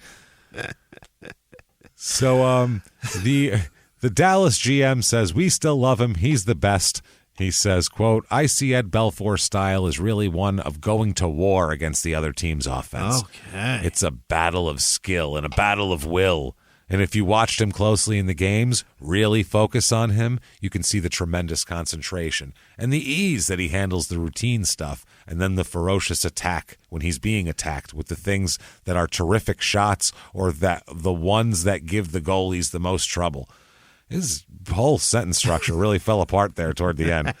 He was doing great with skill and will. It was all rhyming and everything. It's a battle of skill and a battle of will. I was like, all right, this guy's on it. Look at this guy. Handles the routine stuff. Then he uses the word attack twice in 4 words. Like he's a mess after a while there. He had a stroke halfway through that fucking sentence. Sounds like a Fred Durst lyric. Yeah. It's a battle of will and a battle of skill, and attack when they attack his attack, and then he can't. Does someone smell toast? Is there toast in here? I'd like toast. Anybody taste almonds? Is that what that is? Is that what that is? It's a Fred Durst lyric. That's hilarious. Put a red hat on that guy. Slap a fucking hat on him. See what he's got going on. What are you, friends with Method Man? Come on. So everything's going well for Ed. Yeah. He's known as a little crazy. He's a little out there. But it's like I said, at this point, it's more... quirky. It's, it's just this genius thing. So March 8th, 2000, he is at the Mansion on Turtle Creek. Oh, no. Which is a hotel, spa, golf club. rich guy thing in Dallas, okay? So he's hanging out there. It's shortly after midnight on a Wednesday when all good things happen. Yeah, midweek, midnight shit. When you hear middle of the night and crime and sports athlete, you know something bad's coming. You just know it. It's not like then he saved a kid from getting hit by a car. Nope, that's not what happened. Midweek, midnight, you're supposed to be resting. Yeah. No, this would be like, no, we expect like then he kicked a kid in front of a car. Yeah. Not he saved him. So he should be resting, but he's not. So the mansion on Turtle Creek, he and a woman arrived there shortly after midnight. Hey, everybody, he's got a lady. He's recently divorced, by the way. Great so, hey, that's getting on out on the town. You're a champion and you're single. Go out there and get you some, my friend. Newly single and a champion? Single. Fucking flex it, sir. The vag keeps passing you by. What are you supposed to do? So he does that. He appears intoxicated, so much so that hotel security escorted him to the room. Like, we'll help you get to the room. No. Like, he's that much of a mess where he needs help to get to the room. Yikes. With this young woman. Apparently, when they get into the room, he was intoxicated, very loud in here with this woman. And apparently this woman said that he was groping her, like violently, or not violent, like, against her will, obviously. And I guess any groping against the will would be violently groping. But I mean, not hurting is what I meant. Like, no, there's no bruises. He's not like, take that titty twister, bitch. Like, there's none of that. It's sexual aggression, which is just as scary. Yeah. So anyway, she calls security of the hotel to help her. She calls for help. So this employee comes. He calls other employees for assistance. And I guess this was before they got in the room. I'm sorry. This was before they ever got in the room, Jimmy. Pawing in public? Yeah. He was groping her. She was calling for help on the way into the room. Oh, God. I misunderstood this. So they're doing all this. It's room 303. The hotel employees decide we'll take them to their room, even though there's like they had to intervene before they even got in the room. Right. They decide, because he's at Belfour. I mean, hey, we're not going to interfere with this. 2 golden badges and everything else. So Stanley Cup. So they escort them to room 303. On the way to the room with the hotel staff, she then says that, you know what, I'm scared of him and I don't want to go. I've changed my mind. Okay. So once they get Belfour to the room, an employee escorts the woman out of the hotel and gets her in a cab and gets her out of there. So this is not the story you thought was going to happen. Problem solved. You thought in an hour she was going to call and say that he raped her and all that, but that's not what happened, actually. Luckily for her, she's in a cab. She gets away fine. Ed is still in the hotel with the employees, though. And now he is furious. Oh, boy, is he drunk and mad. He thought he was getting laid. You and just he's took not. My opportunity away, you bastards. That's what he starts doing. He starts blaming them. He hears that she's like, well, where did she go? And they go, well, we put her in a cab. So he goes, fuck that, and starts walking toward the elevator to like go down there and I don't know, chase after the cab on foot, I guess. I don't know what he's going to do. He is a triathlete. You never know. He might catch it. So he became very angry. One of the employees tried to calm him down. Said, hey, man, let's just calm and chill, and we'll go back to the room. And I know you got a nice suite here. You're going to be shit's going to be lovely, man. Kick back. Try the bed out. It's beautiful. Dude, get some room service. There's a tub in there you would not believe. You're a goalie. You probably want your muscles, a jacuzzi in there. It's going to be great. Instead, what he does is Belfour turns, grabs the man by the lapels of his sport coat, and slams him into the wall of the hallway. Then throws him to the ground, tumbling on top of him because he's shit-faced. That's assault. That's assault. So he's on top of the employee, now has him in a headlock. He put the guy in a headlock, this man. What?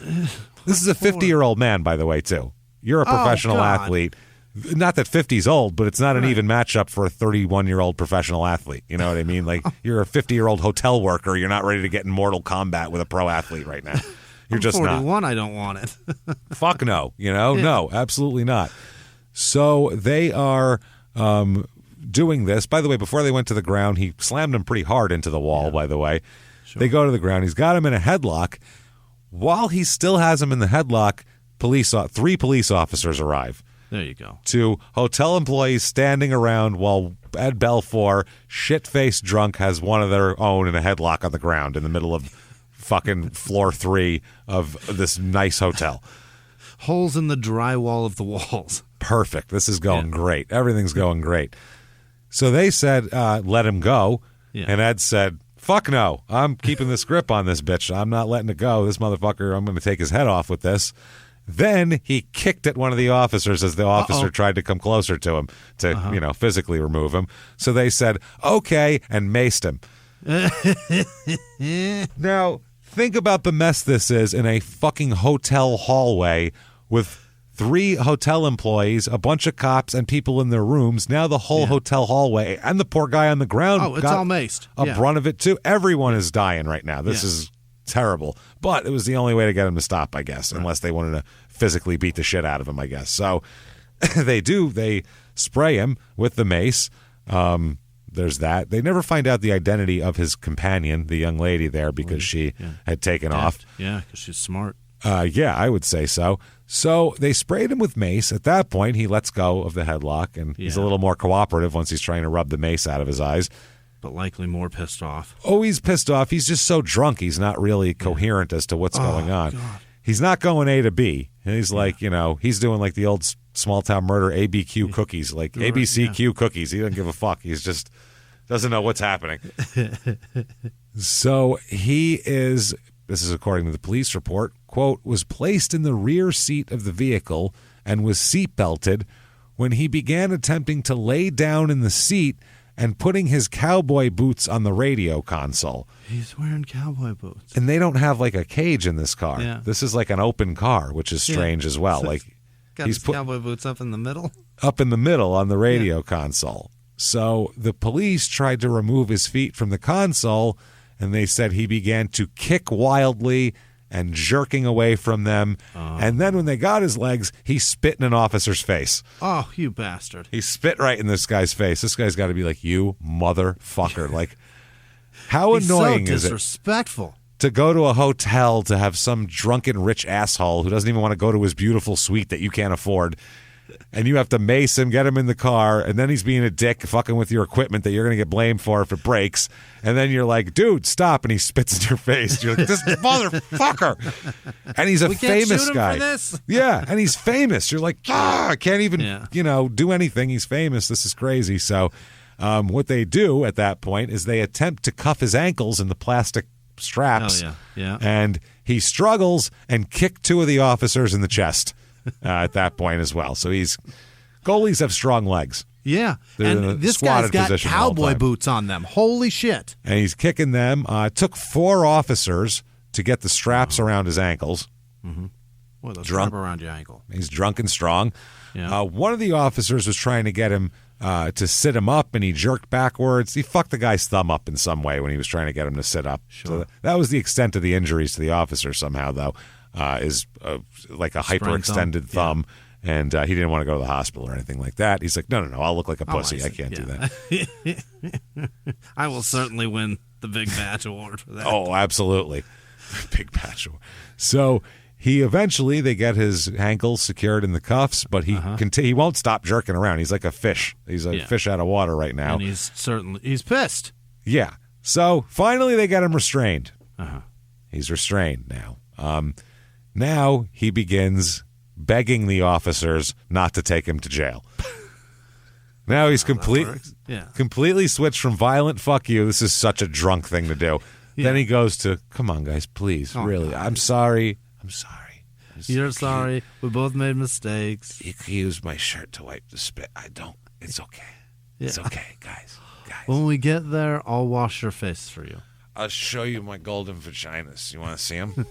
I got them in my house. They're right there at the house. And now you can have my boots. He's begging them, please don't take me to jail. Please don't take me to jail. Then he says, I'll tell you what, guys. Yeah, I'm going to barter. If you don't take me to jail, I'll give you $100,000. You could split it. He said that dollar figure. $100,000. I'll give you. $100,000. And they were like, no, we still have to take you to jail. We've called this in. It's been pretty... Everyone knows about it now, Ed. There's no way to just be like, oh, we lost him on the way. We decided to cut him loose after he kicked us and spit in our face. And we actually breathalyzed him, and he's fine. So we let him go. Weird. It was just a totally aberrant behavior. We don't know what it was. So $100,000, and they said no. It's a fun number. Fun number, $100,000. So he continues to beg. How's that sound? Guys, I'll give you $100,000. What do you make a year? It's like, I'll give you more. I think, yeah, you each make 50. I'll give you $100,000. You could take a whole year off. It's a vacation, and you kids could go fishing. It's so fun. Come on. I'll give you 2 years' salary. Come on, you don't bro. Work. Come on, bro.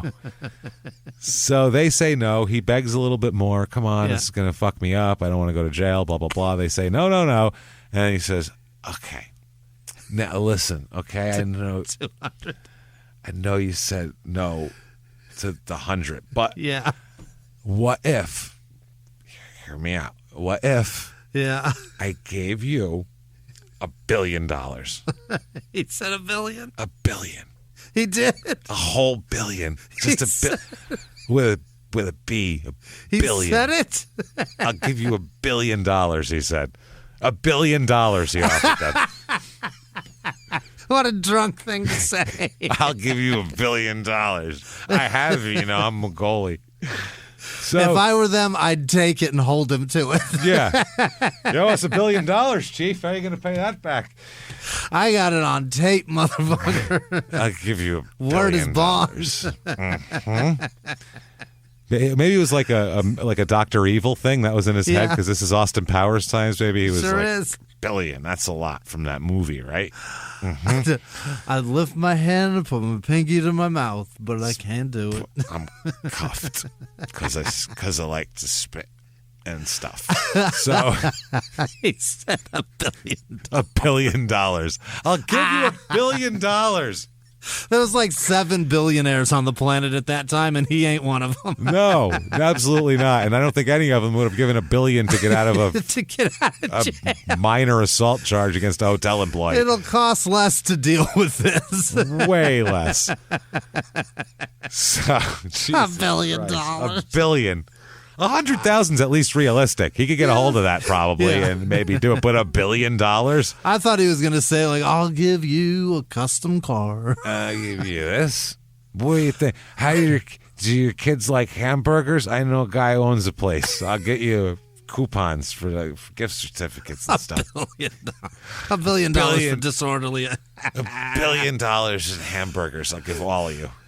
That's how much he knows that this is going to hamper shit in his life. This is like, not going to be good. $1 billion is worth it.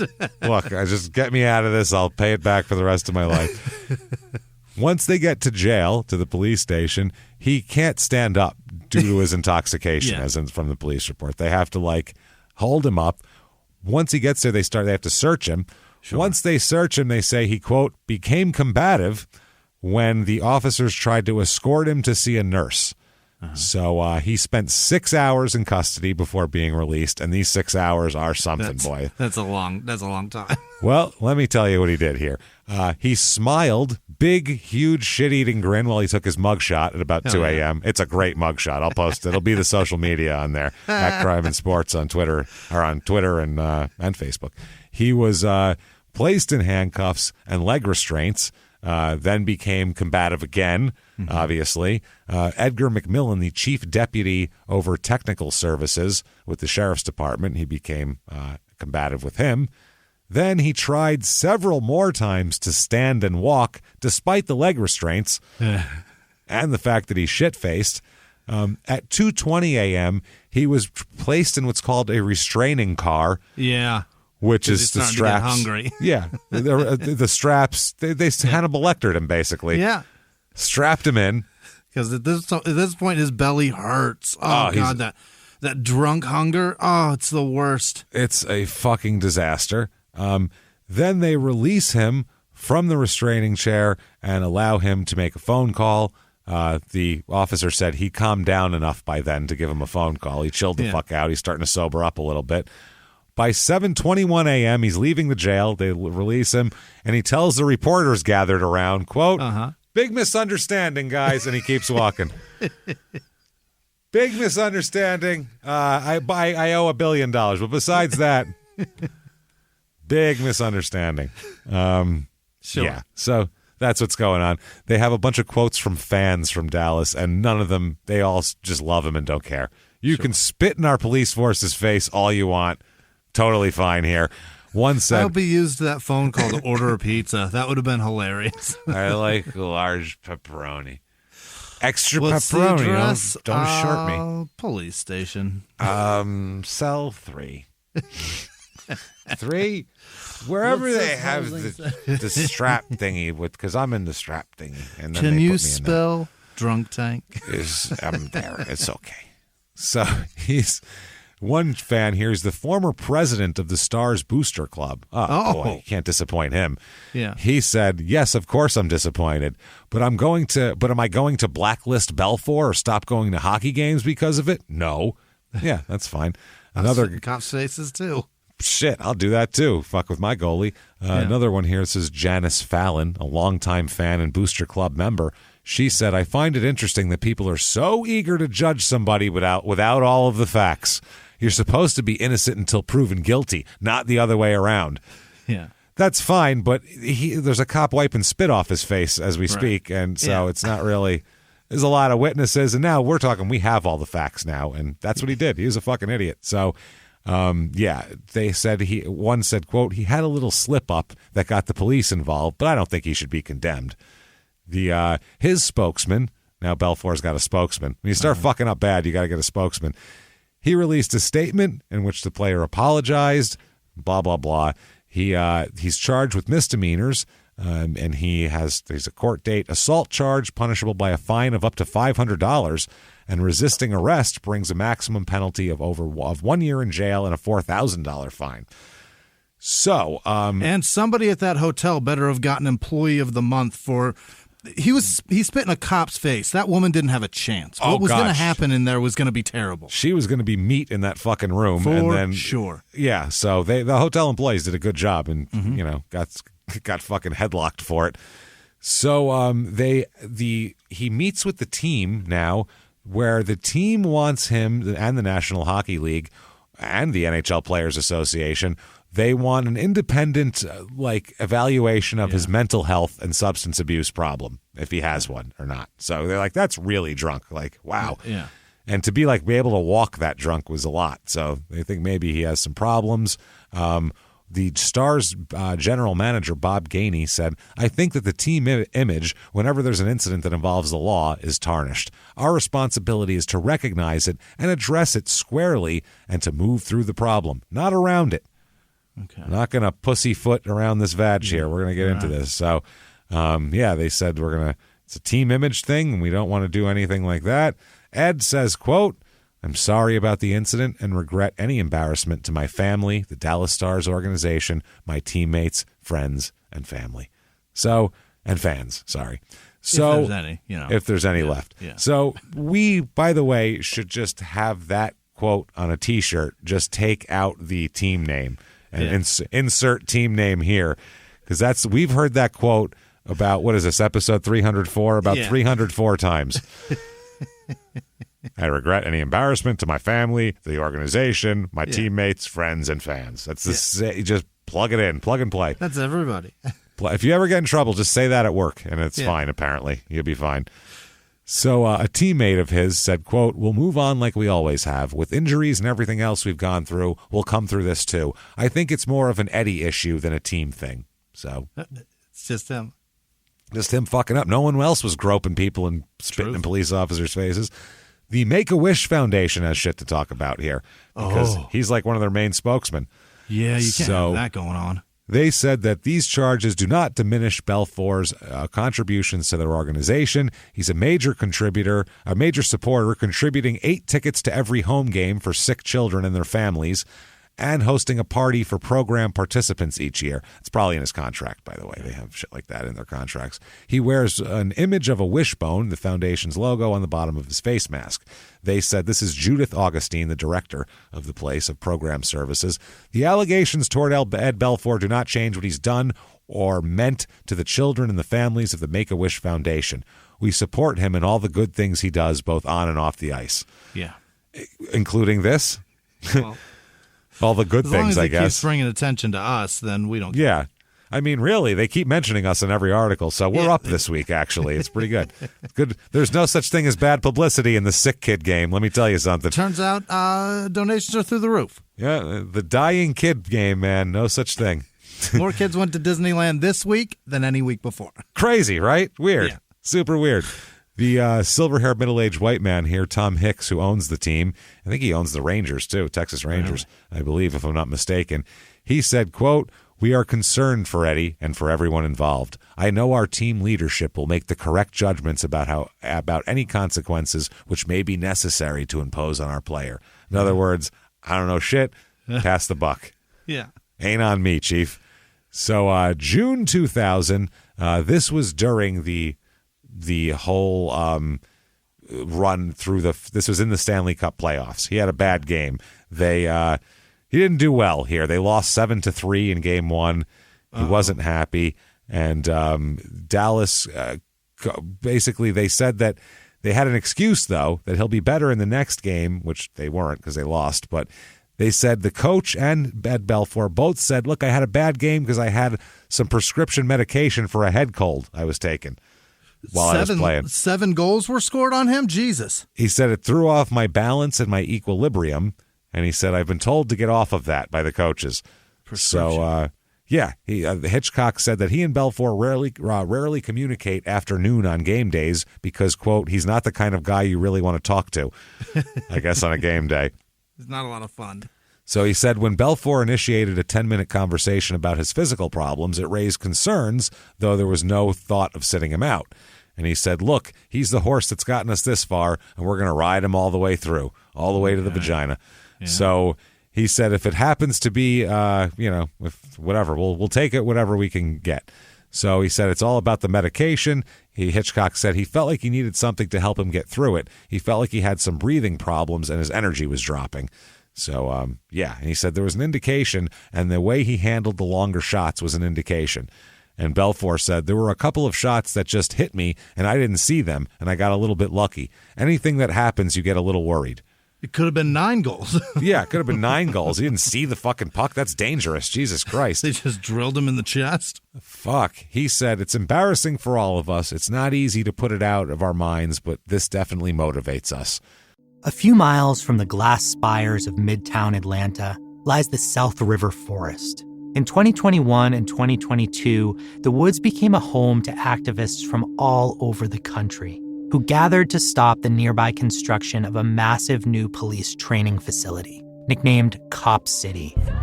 At approximately 9 o'clock this morning, as law enforcement was moving through various sectors of the property, an individual, without warning, shot a Georgia State Patrol trooper. This is We Came to the Forest, a story about resistance. The abolitionist mission isn't done until every prison is empty and shut down. Love and fellowship. It was probably the happiest I've ever been in my life. And the lengths we'll go to protect the things we hold closest to our hearts. Follow We Came to the Forest on the Wondery app or wherever you get your podcasts. You can binge all episodes of We Came to the Forest early and ad-free right now by joining Wondery Plus. He was hip-hop's biggest mogul, the man who redefined fame, fortune, and the music industry. The first male rapper to be honored on the Hollywood Walk of Fame, Sean Diddy Combs. Diddy built an empire and lived a life most people only dream about. Everybody know ain't no party like a Diddy party, so. Yeah, that's what's up. But just as quickly as his empire rose, it came crashing down. Today I'm announcing the unsealing of a 3-count indictment, charging Sean Combs with racketeering conspiracy, sex trafficking, interstate transportation for prostitution. I was up. I hit rock bottom, but I make no excuses. I'm disgusted. I'm so sorry. Until you're wearing an orange jumpsuit, it's not real. Now it's real. From his meteoric rise to his shocking fall from grace, from law and crime, this is the rise and fall of Diddy. Listen to the rise and fall of Diddy exclusively with Wondery Plus. And the coach said, I think the team will have a different attitude. We learned last night that that when Ed Belfour is average or below average, we're not a very good team. We need him to be a great player, but that just shows me how valuable he's been to this team. Sure. It's valuable, Jimmy. So October 2000, he's got to go to court.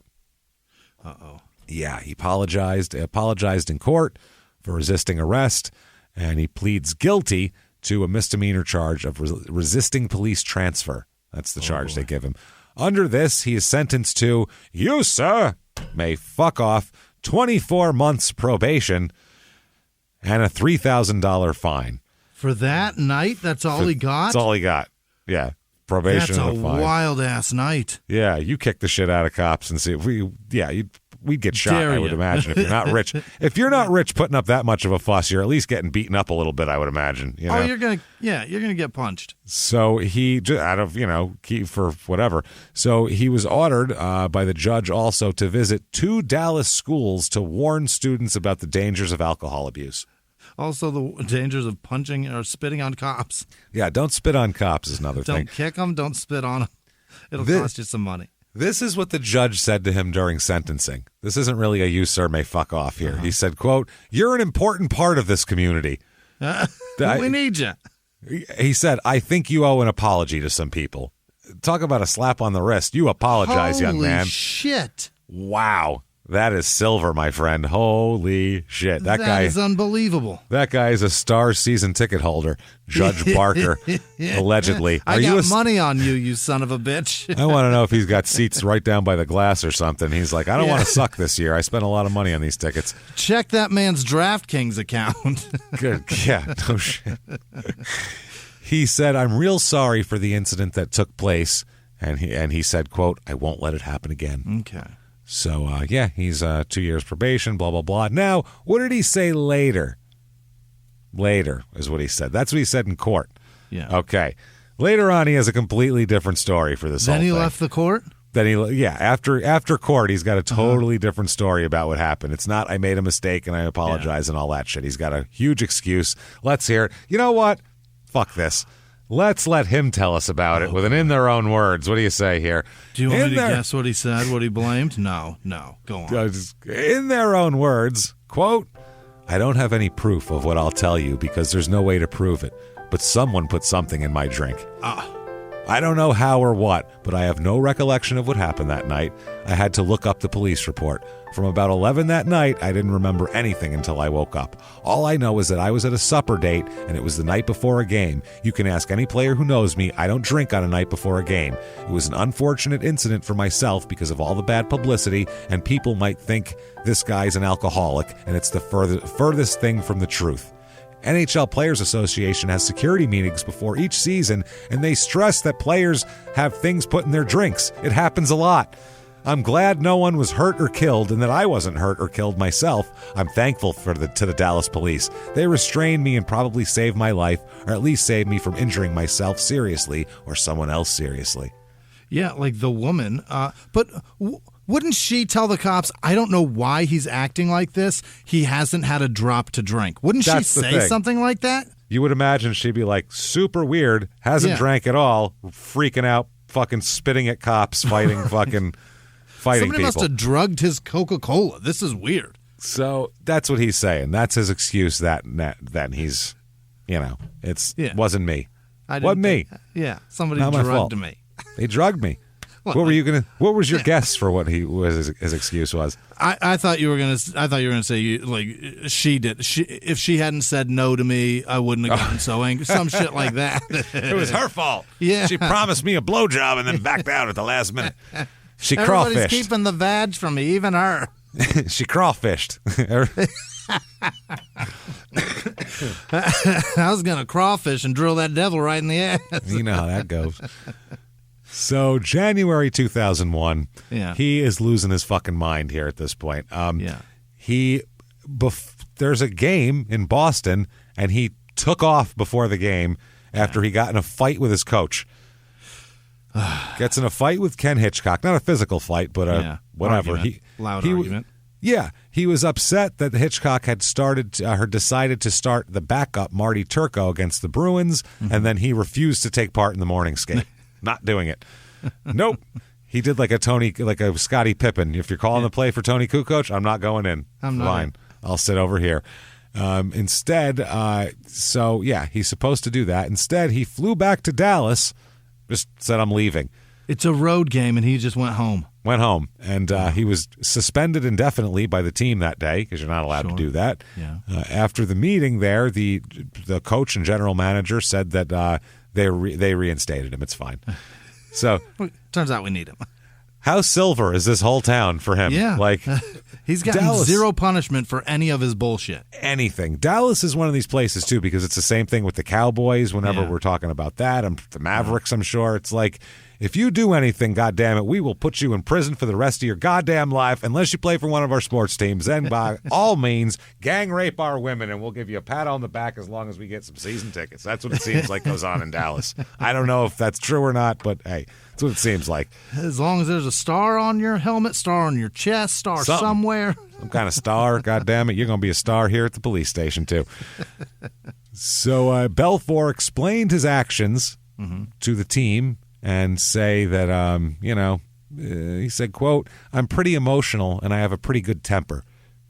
Yeah, I would say. In certain situations, I feel it's best to walk away before maybe I do something that's worse. Sounds like somebody's starting to get some therapy. I would like to handle things better. I know I overreacted the other day. Maybe Hitchcock overreacted a bit, too. Maybe not, by the way, if you just blame the coach, too. And the other thing is, you know what adults do? They don't beat the guy or leave. They just deal with it and stay at work. That's what people do all the time. Yeah. How often is everyone out there in crime and sports land? You've ever been angry at your fucking boss? Didn't feel like doing something? Did you just leave? Or did you say, and then when they said, hey, what the fuck? You went, well, it's better than if I stayed and something worse happened. That's not how you deal with your job. I'm always told best to walk away. Yeah. No. They also told me 2 wrongs don't make a right. Try that at your job next time. Just leave, no call, no show it, and then just be like, I thought it was better than the alternative, which was to kill you or something. Like, what the fuck are you talking about? If you're also living by kindergarten rules, just sit down crisscross applesauce and shut your fucking mouth. Shut the fuck up, all of you. So he's going to return. He's not going to start against the Thrashers that night, and he'll return on the next game against Detroit. The coach said, it's not punishment. We just felt it was better for him to get 3 practices to get things back in order. We brought this situation back down to ground zero. That's not what that means at all. What year is this? Don't say that. This is 2001, man. Don't say that. This is 2000. This is like during the 2001 season. I think it's in like March of 2001. It's a little early, but don't. A little early for that one. He's gonna go, oh shit! I hope that's not still on the internet. We're gonna bring this down to right at the south side of Manhattan. Yeah, just right around there. Coach went on to say, I think that people have to understand, what people have to understand is when you're in a situation where, depending on the person's personality, things start closing in around you. There is, when you have a very competitive person, an attitude of fight or flight. I don't agree with what Ed did. Nobody does, but he had to break the cycle in a way that was less damaging to himself personally. Wow. Yeah, but adults don't do fight or flight. They do fucking lump it and deal with it. That's what adults do. Adults do eat some shit for a while because this is what I have to do. You think I fucking felt like sitting fucking doing this all day today, putting together an Ed Belfour episode? No, I didn't just leave. I did it, and now we're fucking recording the episode, and I'm happy we are because it's fun. But you get the job done. Yeah, I don't want to fucking do it either sometimes, but you fucking do it. Asshole. Sometimes you sit through the clock and you just fucking wait it out. You do it, man. Jesus Christ. Even his teammates making Daryl Sidor making an excuse for him. I don't think people understand sometimes the pressure we face. He had a lot of buildup. Did he handle it right? No, but I think a lot of us understand what he was feeling. Just please save goals. Yeah. Then he goes on to say this. This is Hitchcock, the coach again. His strength sometimes becomes Ed's weakness. I think that what I have a better understanding of Ed is how this guy talks like an asshole, this Hitchcock. His sentences are so hard to read because it's not the word you expect to be next, and your brain has to really deal with it. It's fucking hard, man. What I have a better understanding of, Ed, is how things that maybe you and I take for granted and things that you and I and normal people who certainly aren't as competitive as Ed blow off, just move on, they eat at him. That's probably the one thing I found is that they really eat at him. Wow. He is so fucking hard to read, this guy. Jesus Christ. Yeah. It's like reading fucking Shakespeare. It's difficult. Belfour's agent said that, his client had some issues, but it's not a big deal. No big deal. Everything's going to be fine. He said, not that Ed hadn't considered the results or ramifications of his decision to leave. Oh, this is the team saying this. But I felt it was important for me to let him know from my position as the manager what they were and what needed to be done because of the decision. So, he said, I think if we made a wrong decision in handling Ed in some way, I think he'd also say, that didn't feel good, and I wish it wouldn't happen again. That's the message. So we're going to do nothing, and he'll understand better that way if we don't give any penalties. That's how we teach. He says, this is his contrite statement, quote, yeah, definitely I let the team down. He said, anytime you leave your team like that, I feel like you're in a situation where maybe you didn't think of what was best for the team. Everyone knows that I'm pretty emotional and have a pretty good temper. I think certain situations for me would be better to walk away from things and then to take it face on and do something that would be more. And then he trailed off. More, ... More bad. Breaking my coach's face. Beating my coach with a goalie stick. Right. So 2001-2002, quickly, they have 90 points that year. We'll just read the point totals. Mm-hmm. They don't go to the playoffs, though. Oh. They finished 36-28, 36-28, 13-5, and don't go to the playoffs. Stunning. Looks like this year he has a pretty good year. 265 goals against. Not really. 895. Not even in the running for the vagina. No, anything like that. 2002... goes to the Olympics with the Canadian team. Really? And wins a gold medal. What? Doesn't play at all, by the way, in any of the games. But he wins a gold medal. He backed up Curtis Joseph and Martin Brodeur. So okay. There you go. February 28th, 2002, they're in Vancouver, and Ed's going to have to pay for some shit, or the Stars are. Either way, well, he got pissed off. He got pulled out of a game, and he was replaced by the backup 14 minutes and 31 seconds into the first period after he got beat by a power play on a power play. So he got mad, skated straight to the locker room rather than returning to the bench. Didn't return to the bench until the start of the second period. And while he went in there, he destroyed the fucking locker room. Oh, shit. He broke 2 televisions, a clock, a VCR, and damaged several walls inside the dressing room before being physically restrained. So yeah, that's not good. That's not good. He's pissed off there. June 29, 2002, he's outlived his welcome here. Mm-hmm. Outstayed his welcome in Dallas. He's going to leave Dallas now this year. He's a free agent. He's gone. And he says, I think, who is this? This is, who the hell is Doug? Oh, the New Stars general manager. He said, I think Eddie will go down in this organization and probably in the Metroplex as one of the best competitors and biggest clutch players we've ever seen. He says that, the bigger the game, the better he was. Mm-hmm. They love him. So Belfour, the backup goalie, who's now going to be the, again, cheaper backup. Yeah. He said that Belfour has a number 1 goalie personality. He couldn't be number 2. That's the backup. That's Hitchcock, the guy who's been backing him up for years. He's been waiting for him. So, they said they weren't going to, they were stuck with him. They're going to end up getting rid of him there. They tried to trade him, I guess, during the year, but couldn't trade him, I guess. It didn't work out. So they said, without Ed, we don't have the Stanley Cup, we don't have the 5 divisional championships, and we don't go to the finals again. He's been a rock for this organization, so they love him there. Anyway, he says, quote, I pretty much knew I wouldn't be back. I thanked everyone I played with, everyone who won the cup. It was so sad to say goodbye, to leave the place and the team that I helped win the cup and fulfill my dreams, then have it all fall apart the way it did in a year and a half. My goal was to retire there. So he is traded with Cameron Mann to the Nashville Predators for a 5th-round draft pick and David Gosselin. So He's on the road now. He's there for, I don't know what the fuck happened, if he then is a free agent, if he has an option not to go there, because 3 days later he signs as a free agent with Toronto. What? It's really weird. I don't know how that works, if you can refuse it or what. Or if he's traded 3 days before his contract expires? I don't know how it works, but either way, he plays for Toronto, 62 games that year, .922 save percentage. That's pretty good. He's third in the vagina voting. Wow. 15th in the heart. These are like all of his old school kind of numbers. Doing great.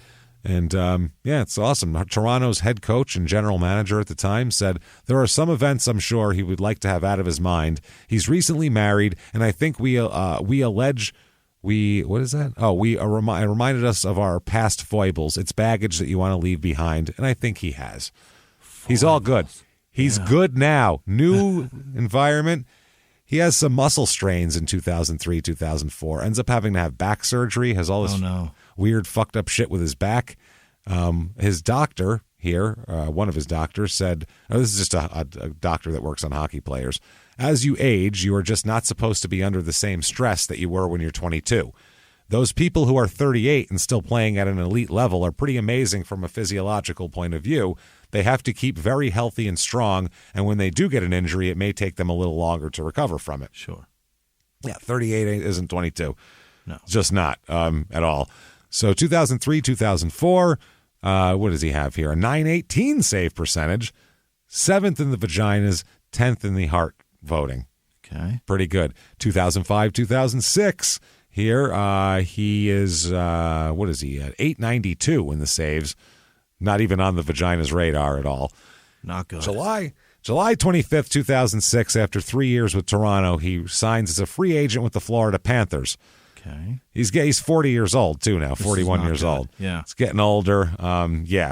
October 29th, 2006, there's an issue in a hotel, okay? Hotel in Miami here. Oh, no, this one, I'm sorry, this is in Garden City, New York, so I think that's Queens. So they're in a hotel. There's a nightclub attached to the hotel where the team is staying. Okay. Perfect. That's like the one in Portland where your room was rattling at night. Boy. So the Panthers' other goaltender, Alex Auld, ended up being hurt in this and needed stitches over his eye for a cut over his eye. In the game or in No, in the hotel lobby. Oh, no. They said they were, quote, horsing around. Mm-hmm. These are 40-year-old men horsing around in a hotel lobby. A witness from the nightclub said that Belfour was shit-faced drunk. I saw him stumbling around. He denies it. He said, me? I never touch a drop. I don't Me? have a problem. Yeah. God, no. He said, quote, there was no alcohol involved whatsoever. I don't even know why we're talking about it. Yeah. My goodness. Mercy, my God. So he and some of his teammates, he said, were all just hanging out together at a restaurant watching the World Series. They decided to go to the nightclub, and a witness contacted reporters, by the way, and said that he had to be coaxed out of the bar by teammates. Like, you got to get down here. Ed Belfour shit-faced in the bar. Teammates are there. They said that Auld said he was hurt when they reached the lobby. That's the backup. Belfour explains it like this, quote, they have the marble floors there and they're slippery. Yeah. That's his opener, by the way. You ever been drunk on a marble floor? You're going to slip. This is the way it is. He said, we were just horsing around with each other. I dropped my bottle of water and we all slipped. Like the Three Stooges. They go, whoop, whoop, whoop. Oh, yep. He said Alex hit his head when he fell down. Sure. Because athletic people in the prime of their life hit their heads when they slip on water usually. They don't fall on their ass or they hit their head, right on their head. Wow. Police were called, and Auld was taken to a hospital for stitches. Police said there was no report, though, taken, which is crazy.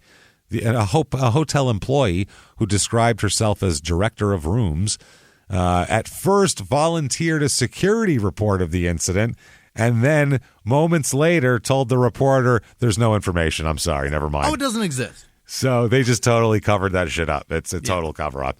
The players don't want to discuss the episode, and that's that. The captain of the team said, quote, you want to act like a professional player outside the rink as well. Whatever happened, there's no reason to look back. Let's just plow forward. And we're professionals. move on and be good now. So that year, he has a .902 save percentage. This is his last year in the NHL here. Oh, boy. So grand total, he has 484 wins, 324 losses. His save percentage, what do you think it is, Jimmy? 906? It is 906 on the button. He's a 906 man. How did he do it? 906 goals allowed, 2.50, so 2.5 per game. So a hell of a career for him. Yeah. Not bad. He made, from what I understand, about $49 million in change. Wow. Through the 90s and early 2000s, he was making that kind of money. Holy shit. Top goalies make bank. They really do. I mean, you want to, that's a big deal. So he's doing real well. Problem is, April 9th, 2007, he is arrested in South Beach here in Miami. After what's described as a, quote, scuffle with a police officer. He's good for those. Oh, my God. It's a bar at One Ocean Drive, and one player who requested anonymity said it was a typical team party. They're having a team party. So this player said he left before the incidents happened, but that's what was going on at the time. A police report stated that about 1:10 a.m. on Monday, security guards at the bar asked him to leave. Yeah. You got to leave. He said no. I don't think so. Not going anywhere. I'd rather not. I'm going to stay, thank you, where the booze is. So they called the police, said, you got this guy out of here. In the report, it says, after being given, quote, plenty of opportunities, that's what they put in it, he ultimately walked outside and turned toward an officer and yelled, quote, I'm out and what? And then the officer said, fucking leave now. You have to leave. He refused to leave and said, quote, no, I'm not leaving. Belfour then put his hands up and walked toward the officer, quote, in a fighting stance. Shit. And pushed him. Don't do that. Nope. He was told he was under arrest for doing that, so he grabbed the officer's shirt and ripped it at that point. Tore a piece off of it. This caused a crowd to gather, obviously. After that, he fell to the ground with his hands beneath his body, refusing to place his hands behind his back. He fell down, covering his hands up, like, no, I won't put them behind my back. What a child. Like a child, exactly like a child would do. So if you believed someone put something in my drink the first time, what about now? Because this is the exact same fucking behavior. Exact. This is what you do when you get really drunk. You're a belligerent asshole. I got to tell you, Mr. Belfour, you can't handle booze. I'm a better drinker than you are. I've never seen, in all the times we've hung out and done things and comedy and all that, I've never seen you try to fight a cop, ever. Not once. I handle booze fantastic. I'm not a Stanley Cup champion, but boy, can I handle booze. At least in this, we don't know what he's drinking, and also so there's a crowd gathered watching him going, no, I won't put my hands behind his back. He eventually complied. You know, what's he going to do? Stay on the sidewalk the rest of the night? I want to know what his drink of choice is, James. We'll find out. I really want to know. Oh, really? We will absolutely find out. I got it all. Great. I have it all. Don't worry about that. We're going to talk about booze, my friend. He had slurred speech, bloodshot eyes, and alcohol on his breath. That's always helpful. And he was treated for scratches on his knees. They said that, he was near a pair of these blah, blah, blah. Oh, that was the other thing. The Peltonen, who was another player who was there, so during this, he was near a pair of Miami Beach police officers when, out of nowhere, during this whole melee, he got angry that this was happening. So he, quote, started breaking a metal pole on the passenger side of the fire truck. He started ripping the fire truck apart. Started pulling the truck apart. Not the cop car, the fire truck, who had nothing to do with any of this shit. And then they arrested him as well. So for destruction of property. For destruction of city property. So, yeah, they hold him till about noon the next day. This is fucking ridiculous. He's charged with the other guy's Peltonen was charged with criminal mischief. For that, Belfour is charged with disorderly intoxication and resisting an officer without violence. He's lucky he got without violence. Yeah. So the team said in a statement, said, quote, this is before that he stopped playing exactly, right. It was right at the end of the season. We've been informed about the incident that occurred last night, and we are currently in the process of gathering all the information. We have no further comment at this time. Also, at this point, what does he say? Oh, yeah, we'll meet with all the individuals separately and find out what happened. So he's a fucking mess right now. Boy, is he. He's a mess. The team, this was at the very end of the season, so the team's kind of like, we'll comment on it at another time, and then they're like, we just won't re-sign him, and then we won't have to comment on it at all. We've heard, and we'll deal with it. Yeah, so he's out of the league now, and now this is a bad time for this, because when you're 41, if you'd like to play a couple more years and stay in the league, being a problem and an alcoholic mess that fights cops in the street isn't the best thing to put out there to get a job, basically. Maybe the worst. It could be the worst. Mm-hmm. So he doesn't know what to do with himself. He has no idea. He really doesn't. One day, he's got nothing better to do. It's a summer day. He's sitting at home, hanging out, doing his thing. Suddenly, though, there's a knock at the door. Oh, yeah. A knock. He's like, I hope that's opportunity. I really hope that's opportunity. A knocking.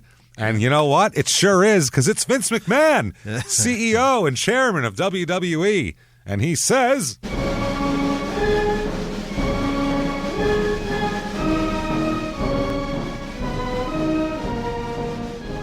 how is it you've come to arrive here? Ah, I love it. You're crazy. You'll take hard objects right to the head. You got vaginas hanging off of you. This is perfect. Look at you. Oh my God. You know what else I like? I like that you'll fight cops. I like it. You don't like authority. That's right. Who does? Not me, damn it. That's right. Hey, you know what though? I've seen you in a lot of situations, Ed. I've seen your eagle helmet. It's beautiful. Really like that eagle. I know you're not American, but it's patriotic, and it brings a tingle to my balls. I got to tell you. But one thing I want to see, I know you look great in the eagle helmet, but how do you look in a pair of overalls, Ed? We're going to find out. What do you say? Come on, Ed. Let's go, pal. We're going, buddy. Let's do it. Oh, yeah. Come on, buddy. And he's got a new career, and poof, in a cloud of 1099s and fucking dead wrestlers. Other people sweat, tears, and blood. He disappears, and Ed's like, awesome, I got a new job. But before that, he has to go to court. Mm-hmm. And May 2007, both he and the other guy, Ville Peloton, they each... Peloton. Yeah, his name is pretty much Peloton. They each agree to a plea bargain for their misdemeanor arrests. And, Belfour, obviously disorderly intoxication and resisting arrest. He agreed to serve, quote, you, sir, may fuck off 20 hours of community service. Wow. That's for the wild. Second time he beat up a cop? That is crazy. Oh, wait, there's more, Jimmy. Yeah. Come on. Also, he must make, and this is going to hurt, a $200 contribution to the Police Athletic League. And if that's not enough, this has really put him in his place. He must write an apology to the arresting officer. Yes, explain why you walked toward him in a fighting stance, young man. Those are always fun. This is like a 9-year-old did that.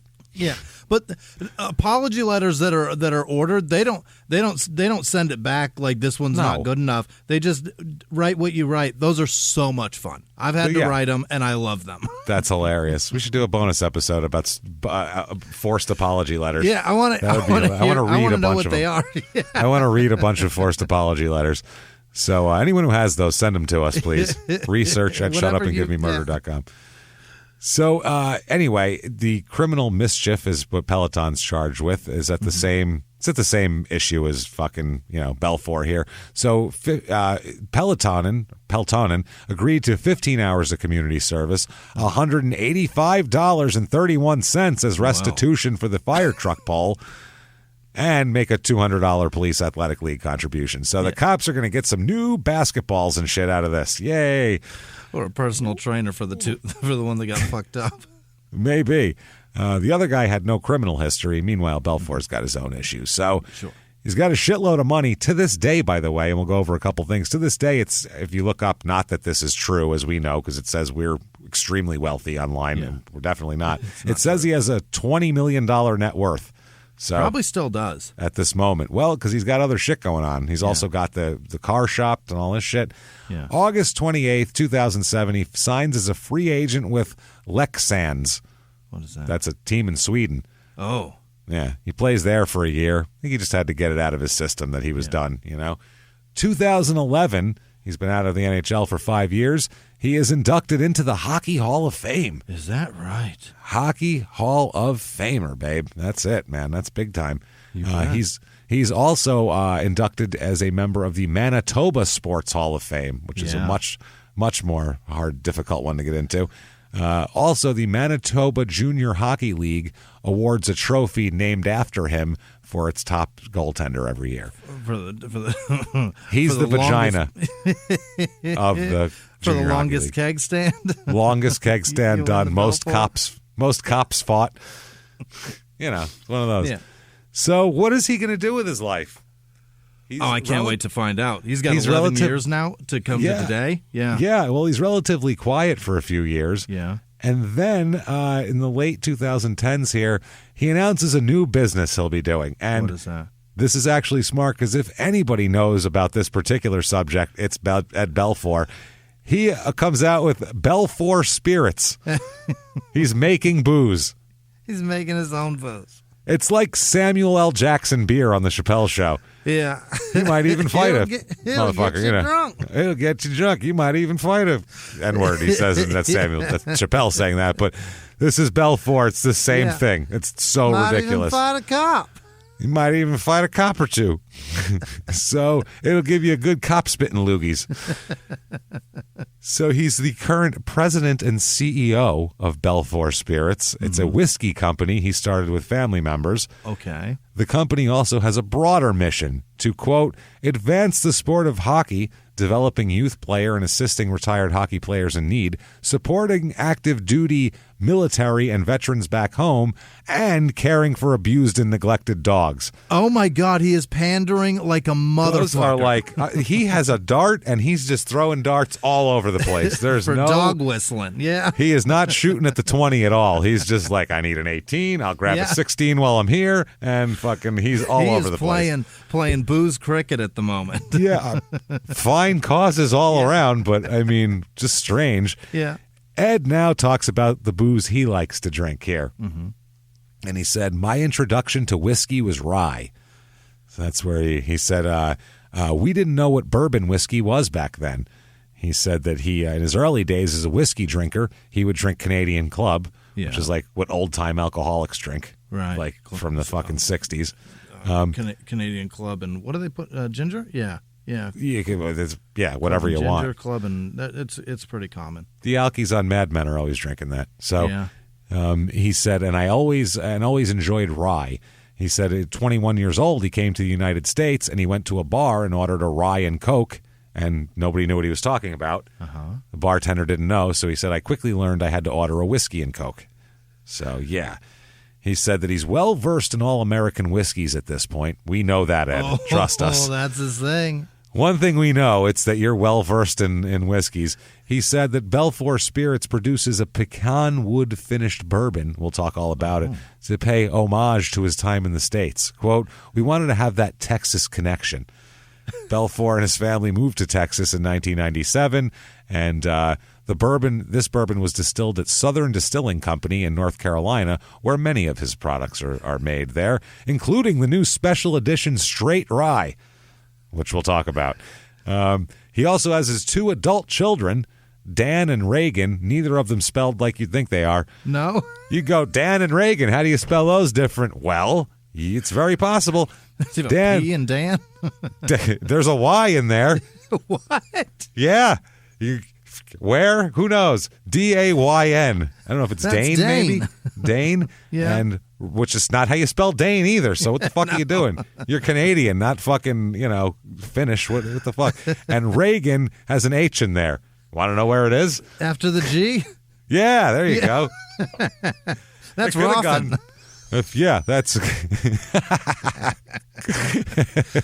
so they are vice presidents of the family business. Yeah. He said, Dane and I started looking into this about 7 years ago, And his son even created the Belfour Spirits limited edition straight rye through an internship at Woody Creek Distillers in Colorado, which I've seen you have before. Yeah. Belfour said he and Dane wanted to further their whiskey education in order to go beyond merely being a spokesperson for the brand. He's like, I'm going to fight a cop while I'm on it. That'll show people. Dane and I were full-time right from the start. Reagan would help us out wherever she could. She was a finance major. She was doing banking at the time, and now she's with us full-time for just over a year. Yeah. So good for you, Raghan. Oh, man. He said that he's super into this, though. He said he's even looking forward to, he says, every bottle comes adorned with wings, which references his Eddie the Eagle nickname. Yeah. Mm-hmm. While the limited edition straight rye is uniquely topped with a silver chalice that may look familiar to hockey fans. It's the Belfour Chalice Cup, he cheerfully dubbed it. How about we just focus on the booze and stop dressing up bullshit? How about we do that? Yep, he's going to have a fancy cap on it. Oh, he said, God. Good whiskey requires several factors like quality ingredients, the proper maturation time, and the right cask treatment to come together, just like a successful hockey team needs a variety of contributors. Oh, you motherfucker. Good Christ. Ugh. It's not just one thing, it's all the combinations of a lot of different things that go into the makeup of championship teams. I believe that's the same thing here with whiskeys. Hey. So a good whiskey will get you blind drunk to where you fight on. That's the thing about whiskey, too. If you get too drunk drinking whiskey, man, it takes a long time to sober up, and you are fucked up. It's a fucking problem, yeah. It is, yeah. He's got limited edition straight rye whiskey. That's the one. It's 100 proof, aged 24 months, aged for 2 years in only 12 American white oak barrels. This limited edition is offered at 100 proof. With subtle smoky presence, this straight rye whiskey has intriguing floral notes followed by a kaleidoscope of fruit flavors that dance across your palate.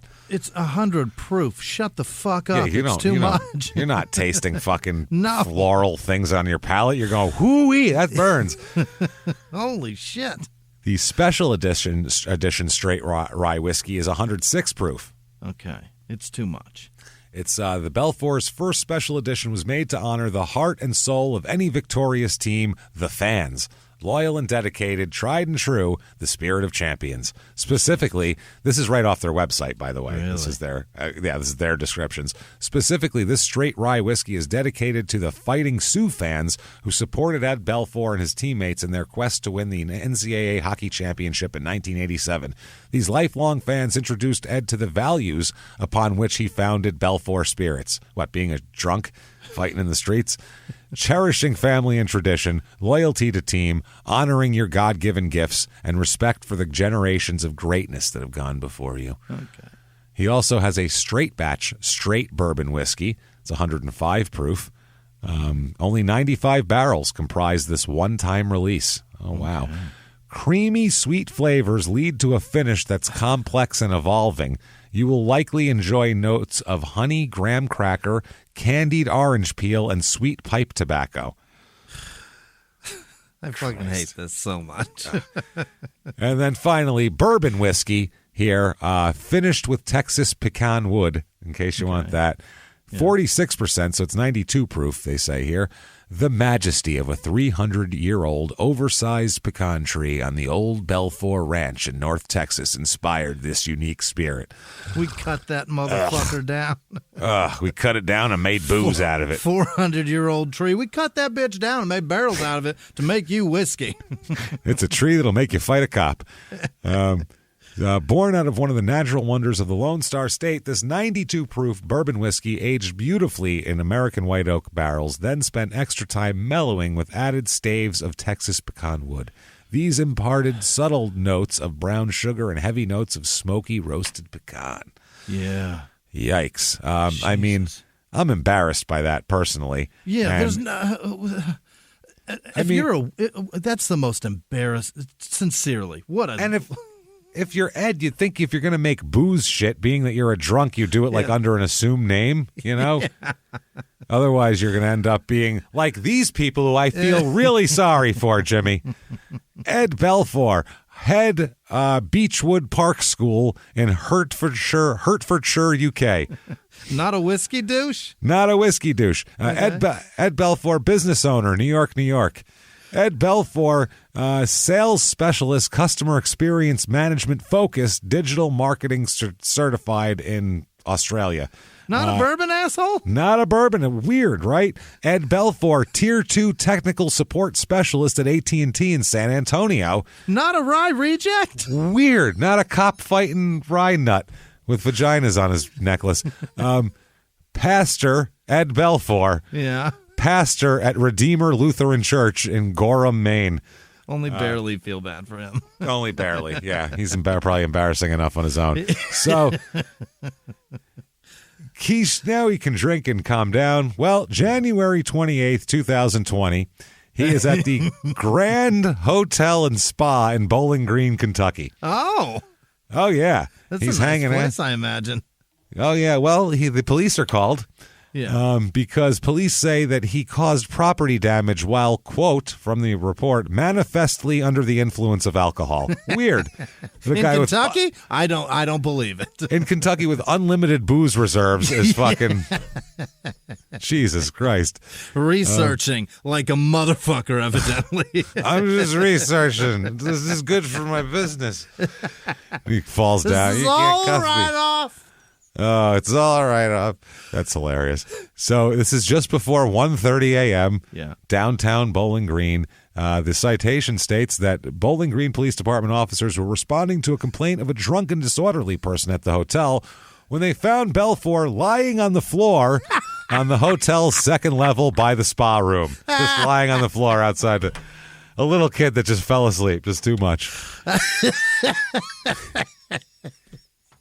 Now... It gets better, by the way, because he's not just resting. Belfour is, quote, clutching a curtain rod that had been ripped out of the drywall above a window next to him. That he was holding on to hold his fucking foot. That he was trying to pull himself up, I think, and he ripped it out.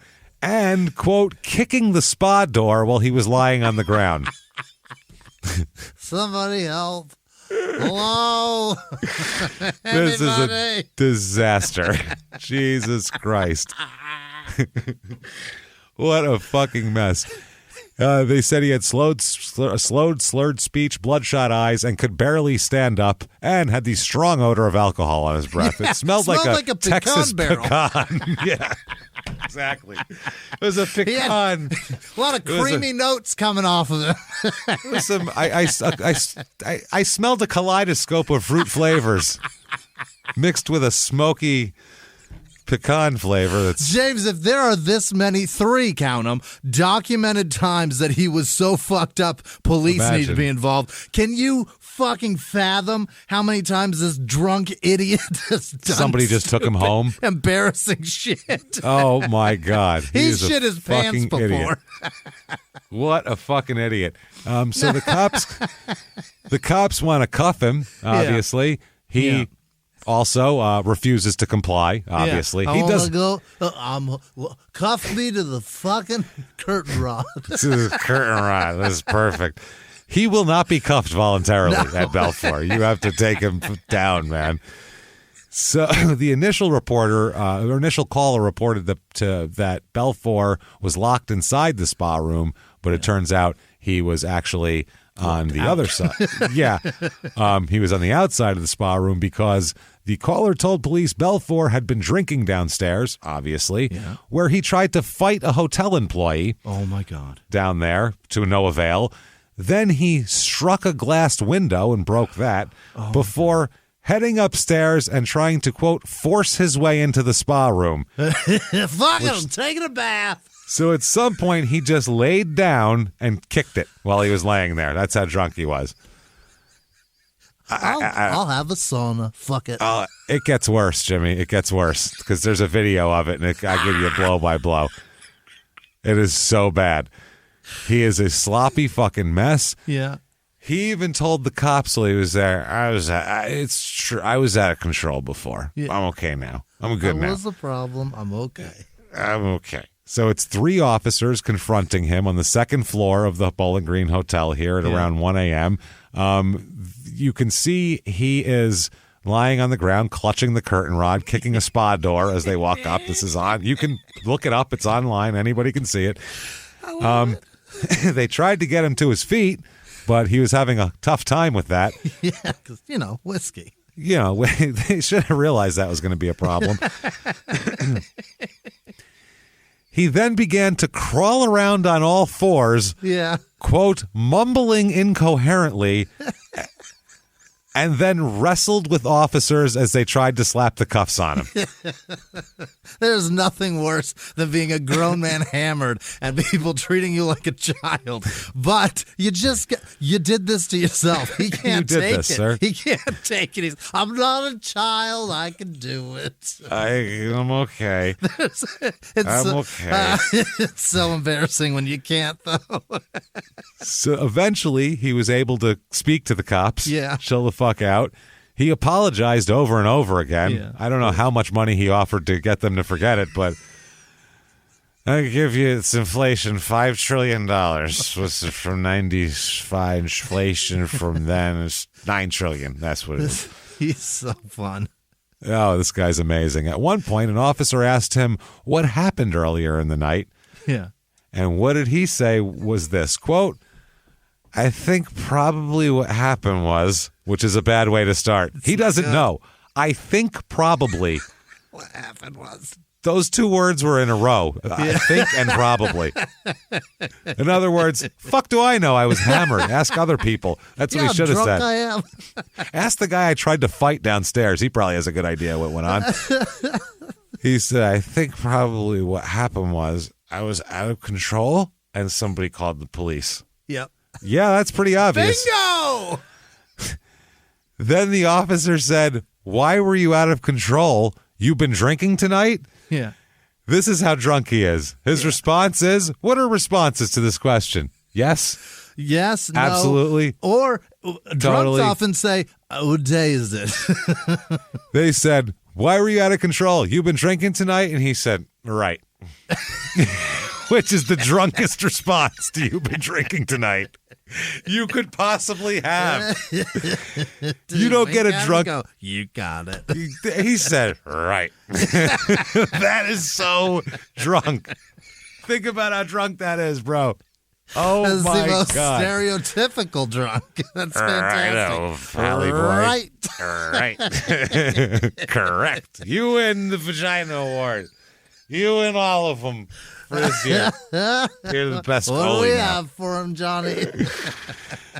Oh, man. He's booked for right. Booked for criminal mischief, public intoxication. Again, big shit-eating grin in his mugshot. Loves to have his picture taken.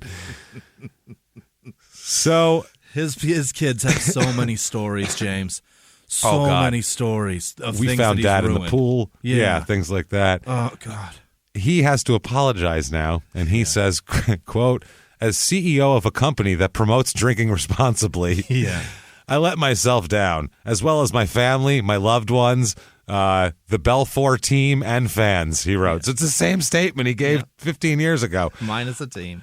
Well, he said the Belfour team. So he just he did. There's a team now. And fans of the whiskey. He just replaced Dallas Stars. Replace the Dallas Stars with whatever team you have. He said then, I own my actions and I'm deeply sorry to the good people of Bowling Green, Kentucky. I'm striving to find a healthy balance in my life. It's a work in progress and one I'm committed to conquering. I look forward to better days ahead. Okay. So he goes to court, facing 1 count of third-degree criminal mischief, 1 count of public intoxication. There, doesn't get much for this. He's ordered to pay, you, sir, may fuck off, $219 in court fees. That's what he gets. That's the thing, is that since day one, he has never learned that this is not okay to do. And and the penalties are not telling him. No, he's making booze. Yeah. I mean, Jesus. I found this is an 8x10 picture. Can't get enough of Ed Belfour? Yeah. Well, keep your eye open. He's got, like I said, unlimited reserve of booze, so anything could happen now. On eBay, here's a signed, as we know from our bonus episode, maybe not for real, but signed, Ed Belfour. It's him in the red Blackhawks jersey, old school signed picture of him at the goal. $40 for that. Deal, yeah. $39.99, $4 shipping. Just include it. Yeah. So there he is. That's Ed Belfour. Now, very quickly before we wrap this up here, I do want to give everybody a Sunny update again. Oh. We have another Sunny update. She's in so much trouble, James. Oh, she's fucked now. They revoked her bond. Yep. She is now in jail. Her blood alcohol level, the law is 0.08. Yeah. They got hers back. Remember this? I said last time, waiting on toxicology. I was not drinking. You should know it's a seizure. You should know before you blah blah blah. 0.280 is her fucking alcohol level. Hammered. Almost 4 times the legal limit. Shit-faced. Shit fucking hammered. Hammered. That's drunk as fuck. Also, blood detected THC, which, I mean, who knows? It doesn't. Smoking THC doesn't matter. Yeah. 0.280 is that's the one. You're drunk. That's it. Anyway, they said that they found an unsealed bottle of Grey Goose vodka on the front passenger floorboard during the time of the crash. You have to be kidding me. She's drinking straight vodka? Straight from the bottle vodka as she drives. So she doesn't give a fuck is what that says. Not a fuck given. She is gross, man. Fucking disgusting. Unbelievable. She admitted later to drinking vodka earlier in the night. Yeah. Her attorney asked that she be allowed to stay free, but require her to wear an ankle monitor with an alcohol sensor. Just do that. The judge said, this defendant is a threat to the community, and I do not feel that a monitor would protect the community. It's too easy to evade. You, ma'am, may fuck off. Yeah. Jail for you. Stop killing people. Stop fucking killing people. So, yeah, she's in jail, obviously. The boyfriend's very upset about it all, too. It was his car, number one, so now he doesn't have a car. He also said, I'm upset about losing the love of my life, the mother of my children, and everything that I have to look forward to in life. That's what I'm upset about. Sir. There's a dead guy. Yeah, she's still alive. You still got her. Yep, there's a dead man. Also, I got to put a thing here because I saw Bill DeMott, who used to be Hugh Morris, the wrestler. He's a wrestling trainer forever. He's just he's in the wrestling business forever. His daughter was killed by a drunk driver. So he fucking hates He hates Tammy, man. He hates her. He said, quote, DUI manslaughter means you don't get a pedestal. It's time we set the parameters for what's right and wrong. But after 7 times making the same decision over and over again, this is no accident. I always knew she was going to change the world. No, then he said about his daughter, that his daughter was killed and all this shit. So he talks about that. I was like, who's changing the world? Not Tammy. She's going to kill all of us? Yeah. She's going to kill all of us? Fuck. So that's Tammy. She's in jail, bond revoked, and in deep shit, we'll just say. She's going to go for 20 years, right? She's going for a long time. Yeah. So anyway, that is Ed Belfour, everybody. Holy shit, is he a lot of drunken fun, isn't he? Fuck. I don't want to be anywhere near that man when he's drunk. Never. No. I would never want to hang out with that person and have drinks. That is a nightmare. Unpredictable would be the word for him, I would say. Without a doubt. He is unpredictable, to say the least. So if you like that story, you can tell us all about it. Tell the world about it. Get on Apple Podcasts or whatever platform or app you're listening to. Give us 5 stars. Make sure you say something on there. It helps drive us up the charts. Yeah. Tell us what your first car model was. We don't give a shit. It's fun stuff. I like reading that stuff. So do it up. Tell us all about it. Also, follow us on social media. We are at Crime and Sports on Twitter and Facebook, at Small Town Murder on Instagram. You can get all your updates and shit. You can also do that at shutupandgivememurder.com, where you can get all of your tickets to live shows. Yes. You get your merchandise, which is all there. New stuff up all the time. There's still one Crime and Sports with tickets left. It is in Sacramento in August, and it's at the Ace of Spades, so get your tickets there. Otherwise, Small Town Murder all throughout the year. A lot of those are sold out. So couple that have tickets left that I know of. San Francisco has tickets. New Orleans, Tampa, Orlando, and Milwaukee. What is the other one? Milwaukee. Those are the other one. Pretty much everything else is sold out. Yeah. Those 4 still have some, or those whatever how many those are, have some tickets left. So get them now before they're gone and come hang out with us. Hurry up. Hurry the hell up. Also, Patreon, Jimmy. Yeah. Oh, boy. So good. Oh, my God, Patreon. Patreon.com/crime and sports is where you get all the good stuff here, and we have so much good stuff for you. Anybody $5 or above, you're going to get access to not only all the crime and sports bonus, but all of Small Town Murders bonus stuff as well, which crosses over. And all of it, the whole back catalog, everything. I've seen people ask that. Do you only get the new stuff or do you get the whole back catalog? No. Jesus. You are going to have some catching up to do. You have a binge in front of you if you get these Patreon. You have a huge binge.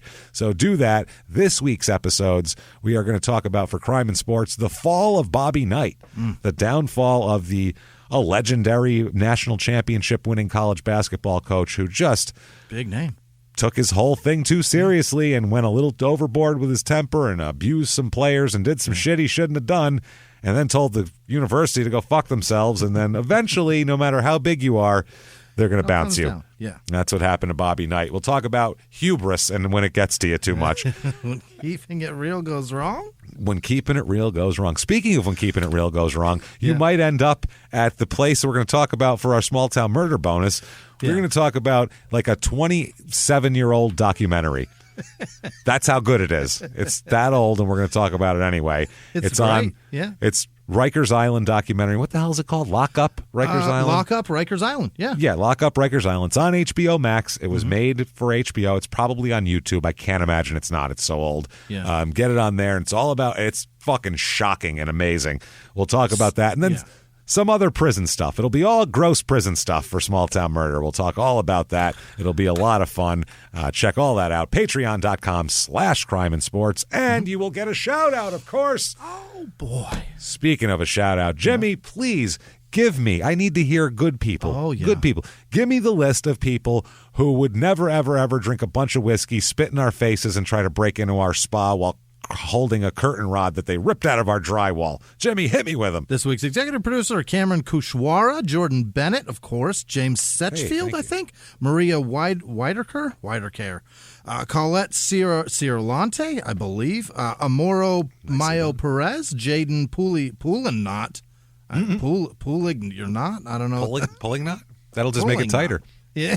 And then Sade Morganin. Cool. I don't look. Well, thank you. If I knew how to pronounce it, I'd probably be in your family.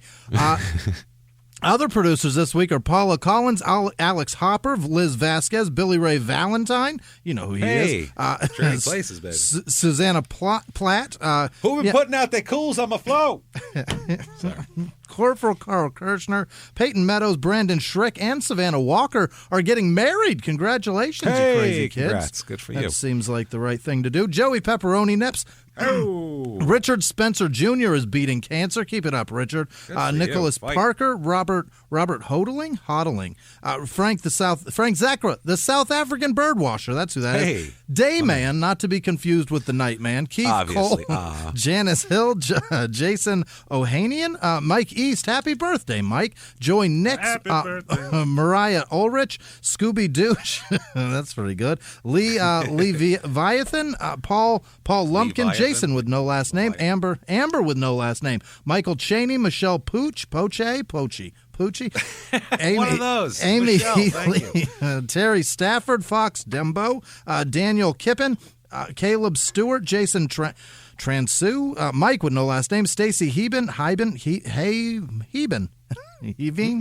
I don't know. I'm so dumb. Trevor Hubert, Kaylee Hayes, Shane Blegan, Brock Mitchell, Tony Potts, Alex Jones, I hope not, Christopher Bolander, C.S. Osborne, Ryan Paget, Matthew Koenigs, Jason Ralston, Jake Ralston, Kelly Fox, Aaron Zinsley, Johnny Jordan, Tyson Davis, Swackhamer, Nancy Kelly, Michael Murphy, Kelly Shepard, Lorraine L. Watson, Kyle Daly, David Stainer, Rachel Hartman, D. Bursey, Lisa Holch, Catherine Romanow, Irish Housden, Greg Amundsen,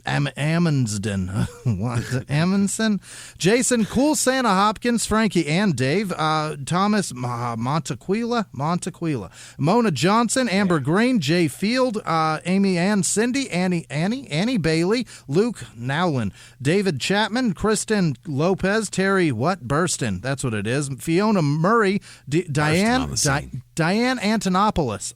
Yeah. What? I did it. Greek. Carla with no last name. Bailey 119. Brandy Harrison. Ruth Souther.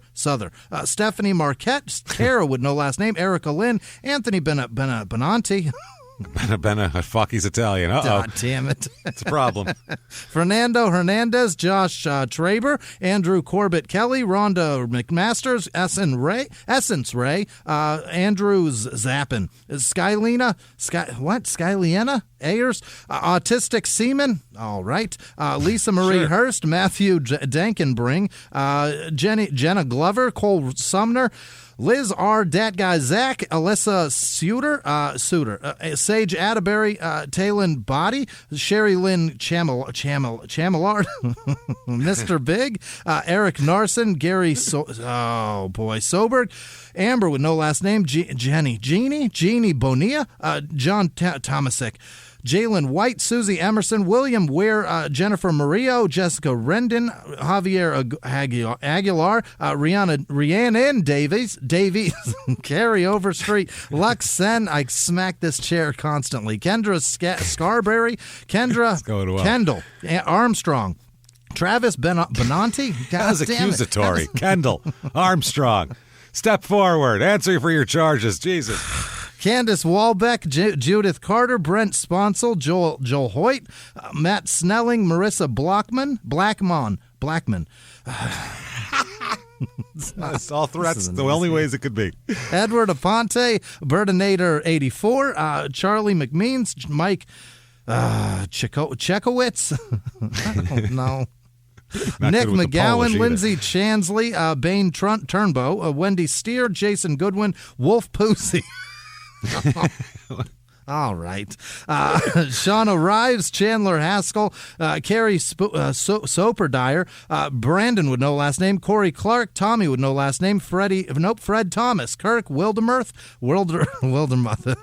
Allison Brantham, Heather Ashley, Shoddy Bogdan, Stephanie Sagita, AJ with no last name, Amanda Hosey, Jessica James, Abby Thorne, Noah Hernandez, Hannah S, Jeremy Eves, Michael Banks, Luke with no last name, Michael Neblet, Terry A, Tiff Zachos, MD, PhD, DVM, Diplomat, American College of Veterinary Surgeons. God She's damn. a big deal, evidently.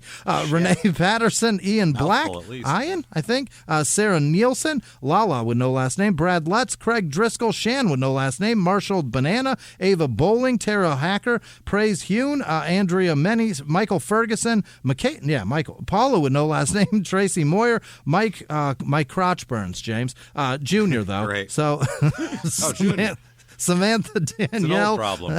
Rylan H., Karina Schmidt, Nathan Williams, James Akimano, Jesus, Angelina Groman, David Horn, Ashley Lovern, Amanda Herring, Cameron Hatfield, Eric with no last name, and Allison Nelder. That's who it is. Thank you guys so much for everything. Thank you, everybody, so much from the bottom of our hearts. Honestly, thank you for all that you do for us. We hope you love the bonus material as much as we like making it. It's just so much fun to do. Yeah.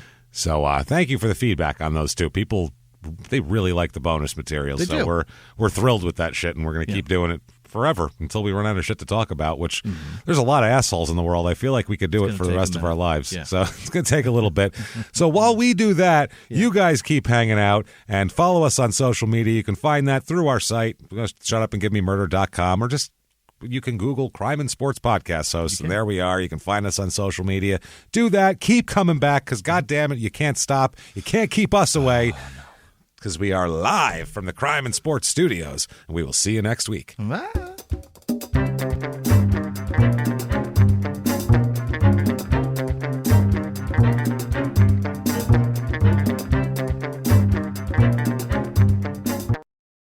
If you like crime and sports, you can listen early and ad-free now by joining Wondery Plus in the Wondery app or on Apple Podcasts. Prime members can listen early and ad-free on Amazon Music. Before you go, tell us about yourself by filling out a short survey at Wondery.com/survey.